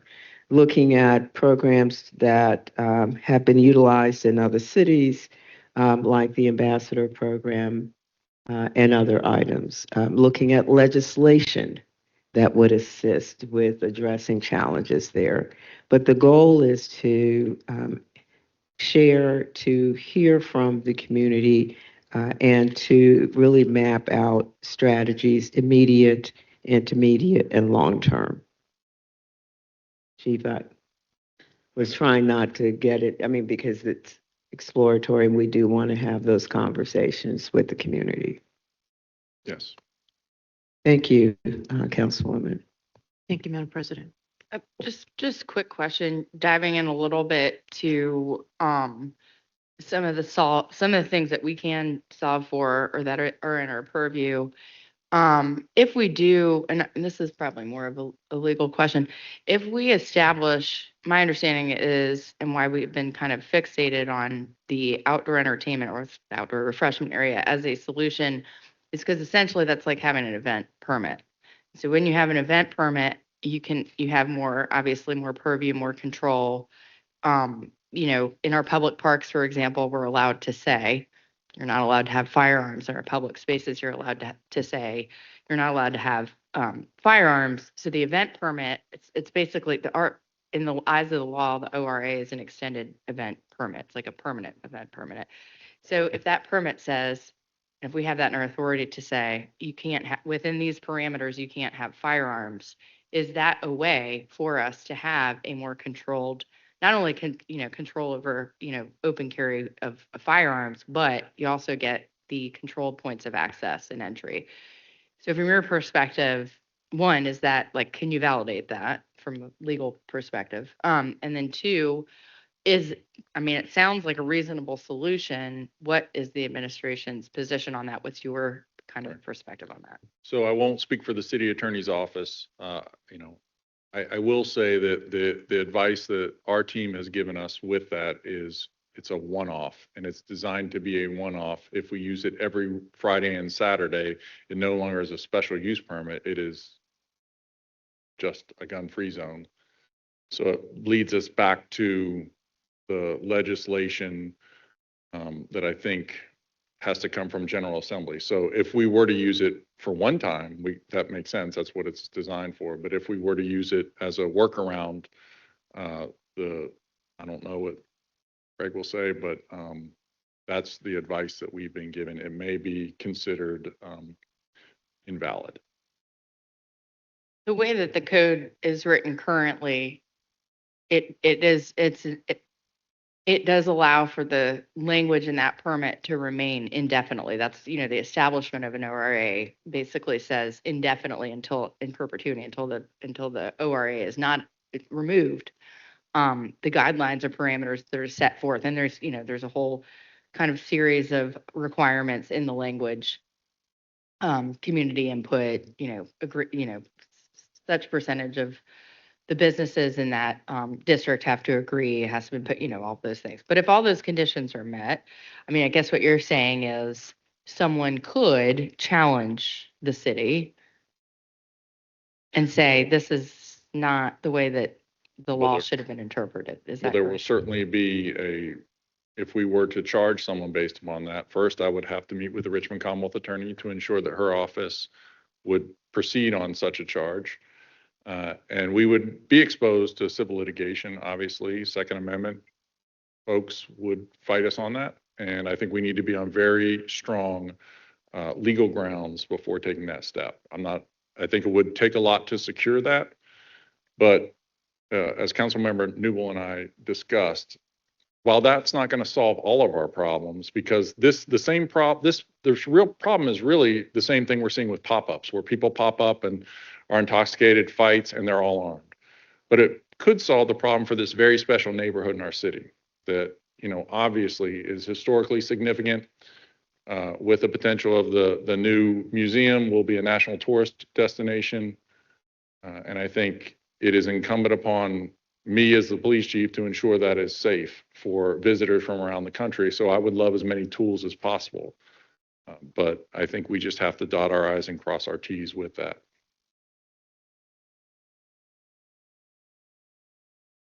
Please speak into the mic. Other members of the city attorney's office have worked the issue. From what I've seen, however, it matches what Chief's just told us.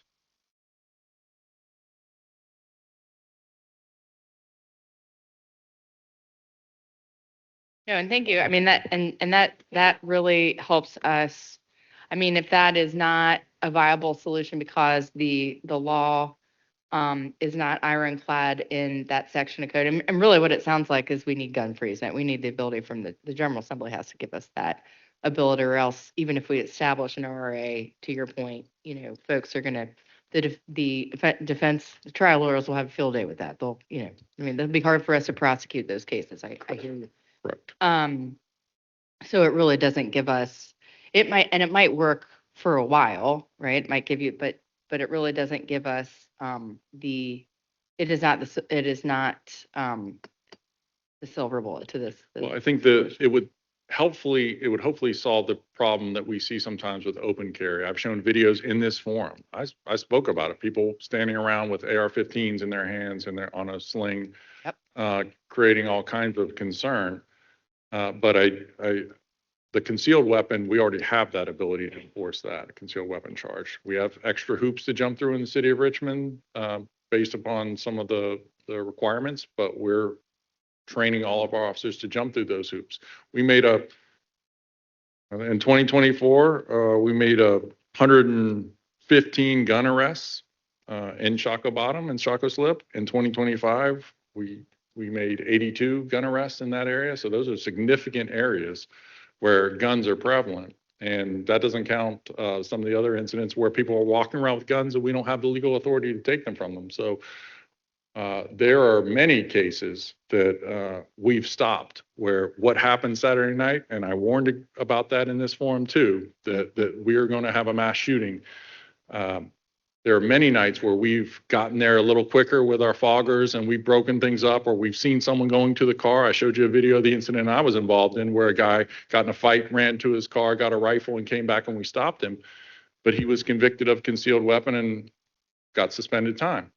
So I don't know another person, not from our city. The other issue with this that we discussed is the communication. So we're making communications in our with our community, but everyone involved in the incident this weekend is not from Richmond.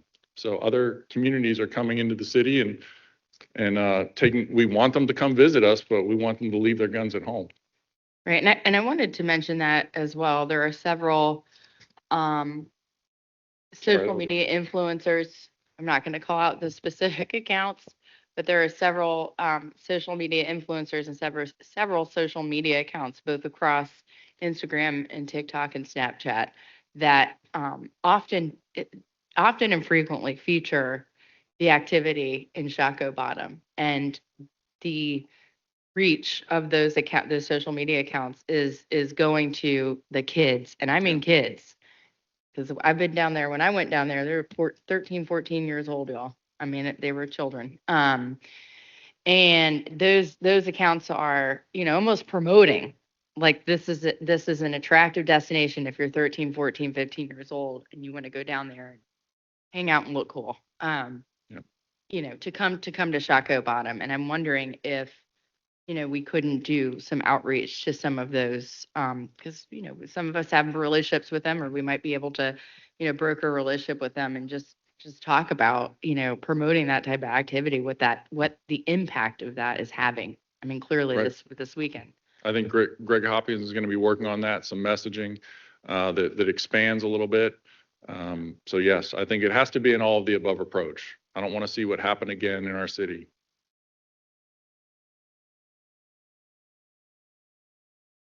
Chief, I want to thank you for the presentation and for coming to our council meeting, our public safety meeting and our council meetings and bringing us information. This might be for the city attorney to answer this. I know that the mayor is talking about putting ambassadors down there. I don't know if all of my colleagues have been to an incident where police officers have had to stop family members from coming into a scene where one of their loved ones have been shot or killed, and our officers, they have the yellow tape up, and the family members are screaming at them, hollering at them, spitting at them, trying to get into that area. Or if they have been there where an officer has tried to take control of where there's, people that are acting just acting up. And the business owners are calling, hey, I don't want this person in front of my business, and you got to get them away from here. I have been there. I have seen it. I've seen them started cussing at the cops, and I'll tell you right now, I do not know how those police officers bite their tongue and are so professional. I just about saw it Friday night, what was happening. Those officers were great. I mean, they just handled it. Because the family members came up screaming at the police. Yes. And you know what I'm talking about. And when I called the major and I called even a lieutenant answered the phone. He was at a concert in Unit 213. I think his name is Warren. He answered. He texted me and said he would get back with me. And I said, that's okay. The major, Keyshawn Man, and Ronnie's handling it. How are you going to put those kind of people in harm's way? And if something happens to one of them, do you get sued? Do we get sued? The mayor gets sued? Because they can't, look how long our police officers go just training to be an officer. And every day they're still in training because every day, every time they go on a call, it's a different situation that they have to handle and be very professional and make sure, because those body cameras don't lie. Are they going to be right? Are they going to be having body cameras on them to tell the whole story or just some of the story? Because I'll tell you right now, you have stood right there and said over and over, alcohol and guns do not mix. And something major is going to happen in Shacobama. And here it has happened. Yes.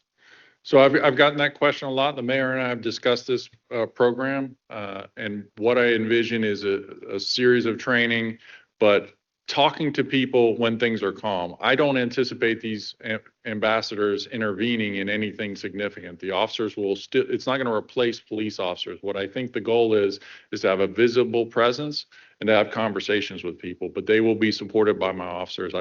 I take your concern. It is dangerous down there. I wouldn't want them forcing someone to do something or telling them to move along. I think it can be a conversation in a nice way. And then if that doesn't work, then police will step in.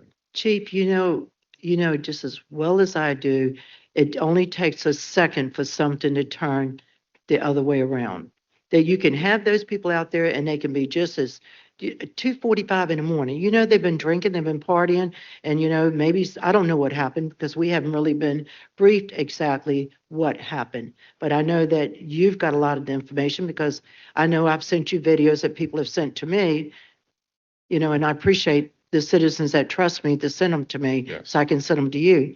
But I just don't think that's going to work. And I'll tell you right now, people have been texting me since I've been sitting here telling me, having these meetings, they are sick and tired of meetings and meetings and meetings. And what is the solution? What's going to get done? And what's next? If they move from there, where do they go? Where do they go? Towards tobacco company? Where are they going to go? And that's why he was here today. Yes.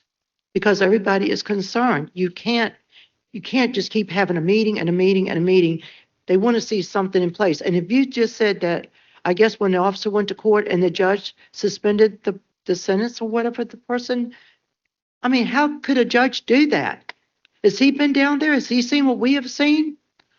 Well, I can tell you, regardless of what happens in court, these misdemeanor gun arrests are important because it solves the problem for that night. I like to say that every gun has a story, and the story ends when our officer sees it. And I think people should be held accountable.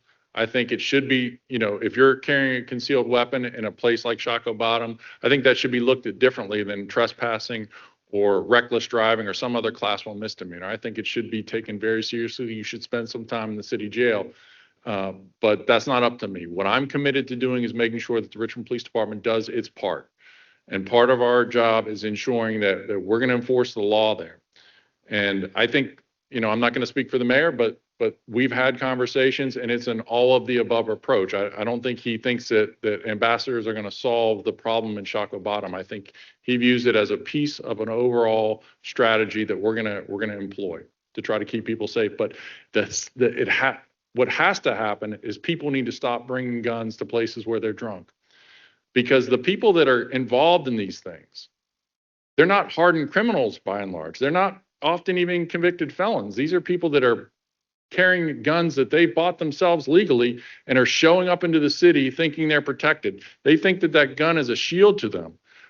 Walking around with a gun in your hand when a fight's going on is a magnet for bullets. Chief, it started out as a fist fight and ended up with the guns coming out. That's what happened. That's exactly right. And by the grace of God, at least the officer wasn't hit, because what was it, like 50 bullet casings that you found? There were over 50 cartridge casings. And 6 cars were shot up, 9 people were shot. Yes. So I'm going to ask the city attorney, if we were to put, not we, not us, the mayor was to do that, and if one of them got hurt or killed or several of them, what would happen? Would we be reliable? I guess it would have to come for us to pass it or whatever. Ask a lawyer, you're going to get a lawyer answer. Being in this case, that would be heavily fact dependent. Now, the Richmond Police Department has a very good reputation for training. That would be the most important issue that would come up. You mean if they had all the training that they would be, I don't buy that. Because I've seen officers get shot. I saw 2 officers got shot doing what the riots in 2020. And the They were training, trained very well. the training that came to these ambassadors and all. Please speak more to the mic. specifics. The Thank training that the ambassadors received and all of the specifics of the individual incident. We'll have another discussion on that because I know if that was to happen, I guess it would have to come to this committee for us to pass that. And how many would it, you know, for them to go to Shockoe Bottom or wherever they're going to go? And just for point of clarification, I'm sorry, I'm behind on this. Can you explain what the ambassadors are and what? So it's my understanding there was grant funding allocated to hire intervention specialists. And I don't know if Mr. Hopkins is still here. I don't see him here, but he would run that operation where they would train individuals to be almost like liaisons, to talk to people, remind them the bars are closing, to give directions, to be a friendly face, where when something were to happen, if something had to happen, police would obviously be involved. It's not a replacement for the police department. It's more eyes in the street, and it's more, and other cities have apparently done this to some success. Okay, so that's what I was getting to, because we do have the mayor's ambassador team, which they've bounced around between several departments.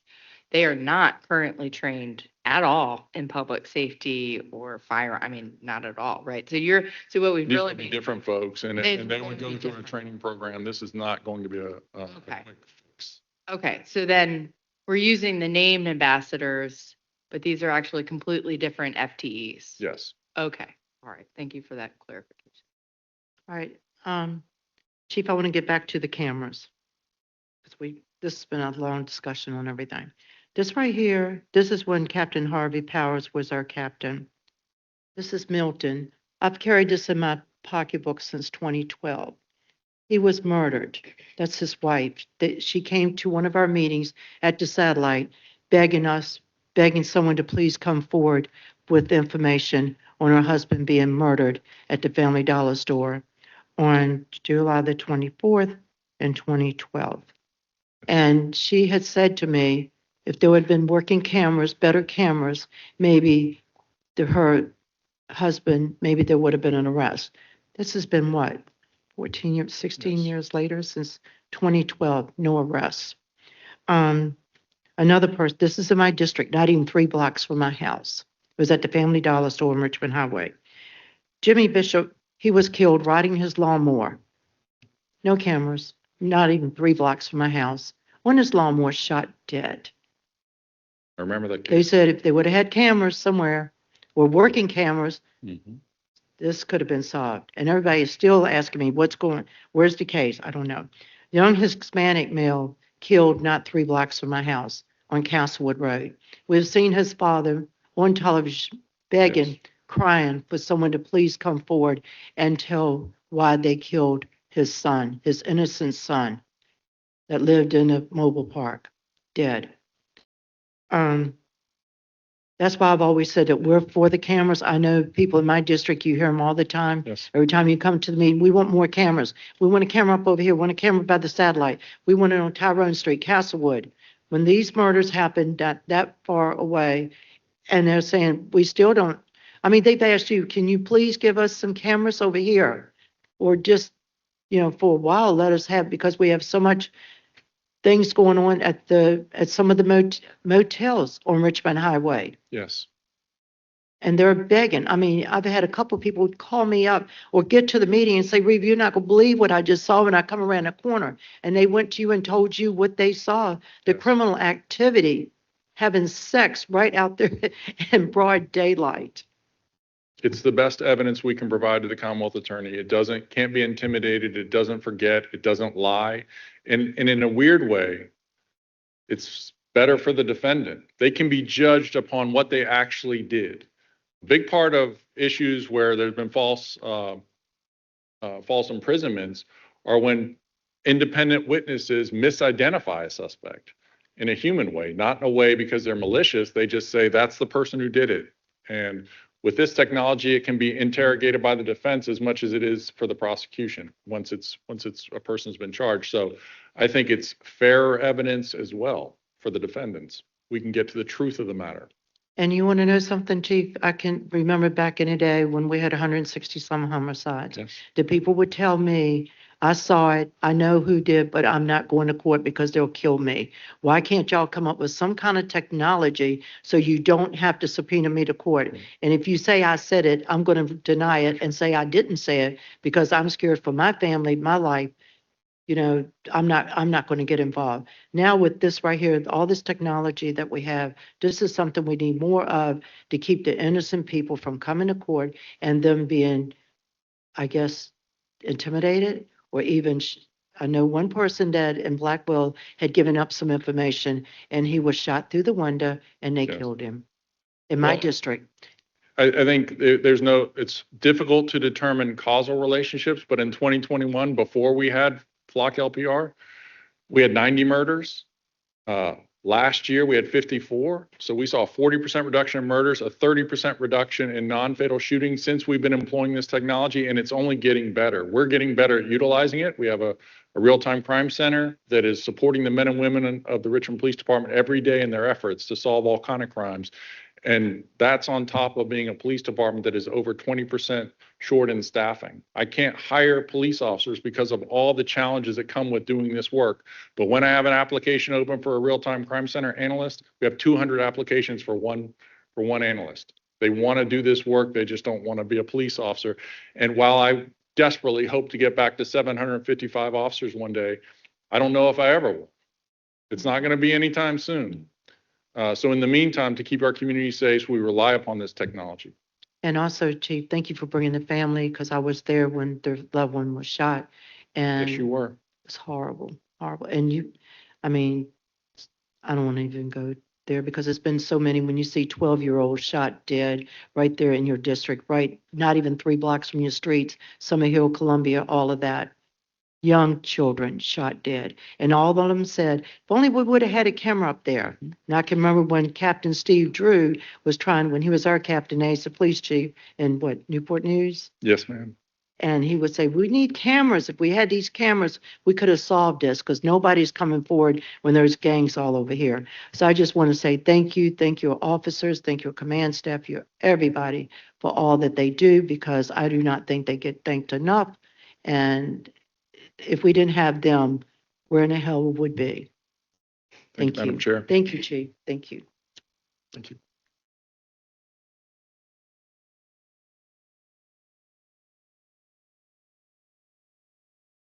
We now will have a presentation from DECPR for the Haggerty Report follow-up.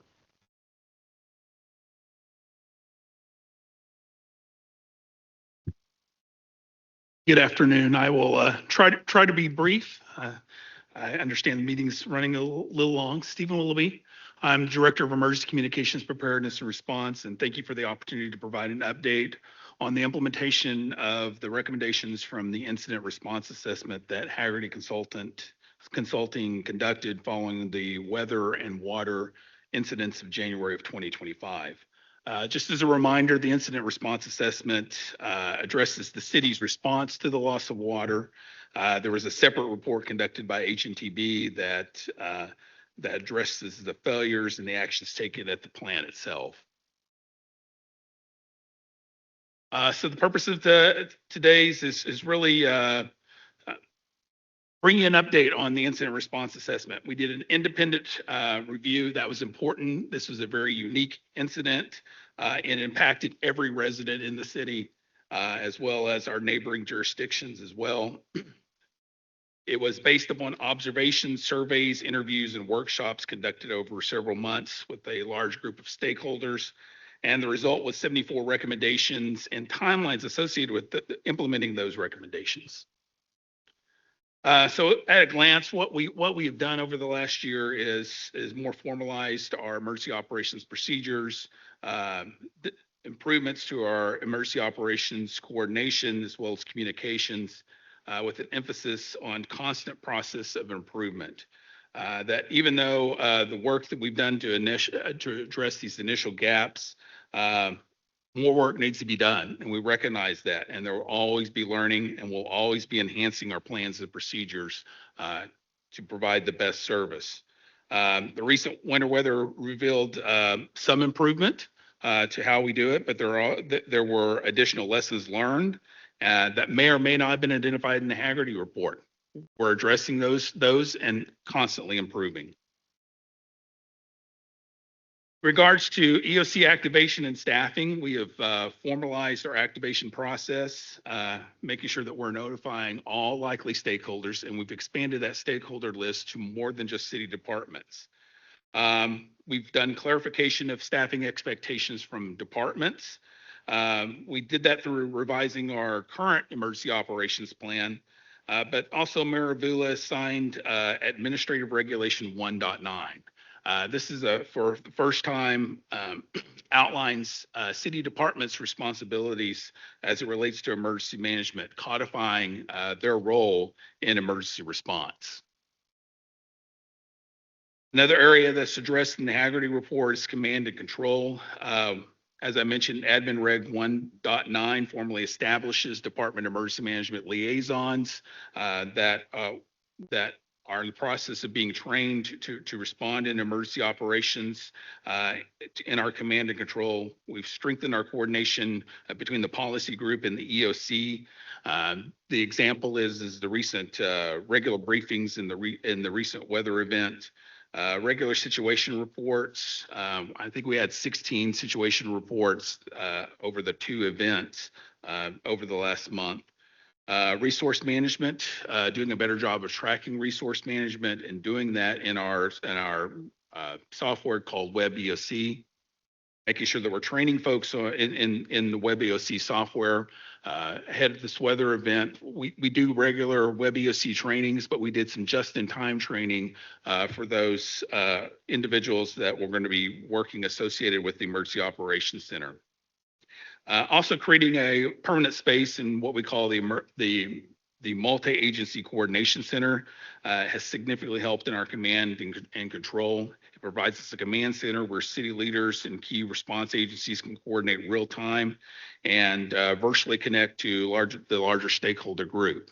As you recall, previously our EOC was located in the basement of the library and was sat in a closet. And when EOC was activated, took time to pull that equipment out of the closet and set up the Emergency Operations Center. Information management and documentation, I've talked a little bit about Web EOC, but we use that throughout the incident, tracking situational awareness reports, resource tracking, activity logs. It is our system of record capturing situation reports. It also provides city leaders and those assigned to the EOC a common operating picture across the entire incident. A continuous improvement note associated with our Web EOC is now that we are using that more robustly, we're also identifying some gaps that we have with Web EOC, and the team is looking into that and addressing how in the future we can use that software, use different software to address our communications flow virtually, as well as our documentation. Communications and public information, that is always to a degree a moving target. As you recall, our previous mass communication system failed us. It failed us in January of 2025. We were already in the process of going to implement a new software because we saw some of those challenges, but we fast-tracked that after the January incident. That system's called Everbridge. Everbridge is what we use to access the wireless emergency announcements, or WEA. Everbridge has a much easier workflow to be able to send out those alerts. Everbridge is also the platform that we use for Richmond Ready Alerts. We now have over 10,000 subscribers to Richmond Ready. We've enhanced our policies and procedures to strengthen around both Richmond Ready and how and when we activate WEA. And we're creating a work group to further expand the usage of Everbridge and how we can better communicate both internally as well as externally. As agreed upon between the mayor's office and council leadership, the council chief of staff is now part of the EOC team and is designated as the liaison between the EOC and council. But again, I want to emphasize improvements have been made in communications and public information, but there's always additional areas of improvement. And we discussed some of those even last night with the CAO. Planning and preparedness. A huge effort over the last year has been the development of the integrated preparedness plan. This establishes preparedness priorities for the city, training and exercise plan, and makes us a more prepared community. A new emergency management training and exercise manager will be a big part of that. He started work on Monday, and he will be principally responsible for enhancing the training and exercises that our city staff and our partners participate in. The integrated preparedness plan also creates a structured schedule for developing and updating emergency plans. It was noted in the Haggerty report some gaps in those plans, and this outlines, prioritizes which plans to implement and provides timelines for those. After every significant event, we have conducted after-action reviews using FEMA's National Continuous Improvement Guidelines, and those then fall into training training recommendations, as well as we track those recommendations to ensure that we're following through and making sure that we're applying lessons learned. And we've created an emergency cost recovery plan that is now an update to our emergency operations plan, and have trained our key finance and administrative personnel on that plan. So how we're strengthening the city's preparedness framework. I've talked a lot in the last slide about the integrated preparedness plan, which is a big piece of that. We have an external affairs annex that we have just completed, and that will be incorporated into the emergency operations plan. We are in the process of finalizing a crisis communications plan, which is among the recommendations in the Haggerty report.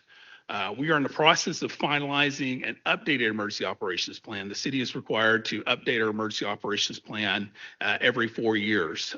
This is year 4.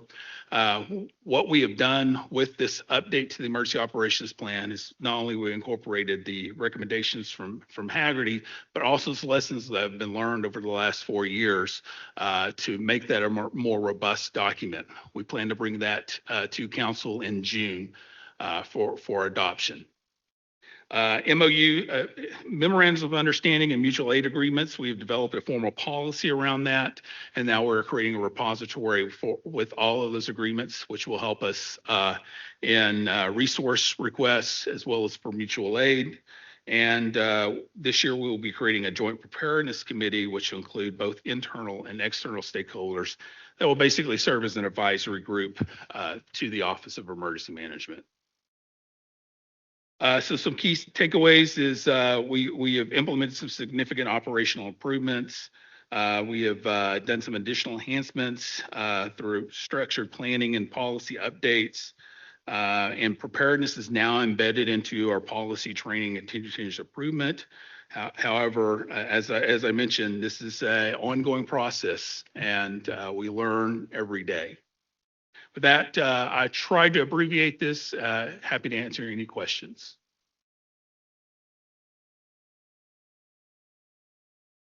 Thank you, Director Willoughby. A few questions.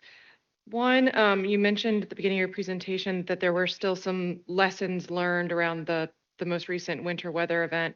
Could you kind of expound on that? Yeah, we're in the process of doing an after action review. But sort of some of the highlight ones is we've noticed some challenges with the software that we use to track the incident and in resource requests. One of the lessons that we learned is for an incident such as this is we need to pre-identify, an example is we need to pre-identify drivers and that have city four-wheel drive vehicles to transport workers that are critical to sheltering operations or emergency operations centers. We need to do that on a citywide effort. That was done more individually at the department levels. We need to bring that up and make that a citywide effort to make sure that we can get those critical employees to and from work that have to respond. Trying to think, we learned along the way of refining our communications around emergency sheltering and warming centers and inclement weather sheltering. Even with the implementation of much of what we've done, there will still be a comprehensive list of every time we learn, we have lessons learned. And then is Haggerty still a consultant, like an active consultant with the city at this point? They are actually, we engaged them to do our emergency operations plan update. We felt that they were the best equipped based on what they have learned through the incident response assessment. They've helped us with, they're the one that helped us create the cost recovery plan as well as the overall emergency recovery plan. So we engaged them to assist us with updating the emergency operations plan. And is there anything from their initial recommendations that they gave us that we have decided we don't need to do? I can't recall any. I mean, there are still some that are still outstanding because they have a future date that we're still trying to wrap our heads around to how we will implement that. But there's ways. I mean, example that's coming immediately in my mind, something that we need to do, but we need to figure out how we're going to do it is to do an incident management team within the city. There's a structure around that and implement that. I'll be interested to hear more about that. Yes. And then just lastly, around the Richmond Ready alerts, what other actions is the city taking to continue to get subscribers? Because when we talked in July, I think you were at like about 8,000, and so we're at 7 months later, we're at 10,000. Trending the right way, but I would like to see that increase. What are we doing to get user adaptability? So we've engaged in a media campaign in which it targets Richmond residents. Where it targets Richmond residents on social media, and then we are currently working on a partnership with one of the local media stations to do some other enhancements in regards to television advertisement as well. And are we still? I had a few residents from this last incident, and I wasn't sure what they were referencing, but they said they're still getting alerts at like 2 a.m. Yeah, that's a challenge. I wish the National Weather Service would not decide that they're going to issue an advisory at 2 a.m. And that's an automatic trigger. That's an automatic trigger from the National Weather Service. We've shared our concerns with the National Weather Service. We want to make sure critical alerts get when they are, be sent when they are, but. Yeah. So there's no moderation. I mean, it actually feels like a better choice would be to go to Everbridge as the software provider and see if there's like a moderator function you could put in there. We can look into that. It's a national program called iPause, and I apologize, I don't remember what iPause means, but it funnels that information through Everbridge is our conduit in which receives that information from the National Weather Service, and as well as any other national alerts that go out. Yeah. Grouchy people do. like Something to- else in regards, yeah, and something else that we've done, and I can't remember if this was been since July, is we now have if individuals want to register for Richmond Ready, there's now a way you can do that in writing, and we will manually input those. And then we've just tasked an individual with sort of being the Richmond Ready help desk, that if individuals want to call and register themselves, that will be rolling out here pretty soon or if they have questions about their Richmond Ready subscription, we'll be able to call that number and be able to get assistance with the Richmond Ready subscription. Great, thank you. So, how many new people you hiring now? Or how many new people is coming on board with you? With the Office of Emergency Management, we've only gotten one new position this year. And that was the training and exercise manager position. So how many people in your department now? Or how many people under you? There are about 130 employees in the Department of Emergency Communications, Preparedness and Response. Yeah, and that includes the 911 center as well as public safety technology. And then this group, they recommended to hire some more, to hire somebody else for another department that's going to be created. Particularly the Haggerty recommendation was to enhance the staffing. We've had some other reports that says that the Office of Emergency Management does need additional staffing, where it's a staff of 5 individuals right now, of what they would recommend is 7 to 10, based upon our population, based on the number of special events we have, based on where the capital. There was several criteria in which that. And how much is that costing? How much is that? How How much are they charging? That report was done 2 or 3 years ago. I don't remember what. I'm sorry, what? That report was done 2 or 3 years ago. I don't remember what that cost was. I'd like to have that information. Will do. And how many other recommendations have they given, I guess, to your department? And you said a couple of years? Yeah, that was when the transition, when emergency management moved from the fire department to DEC.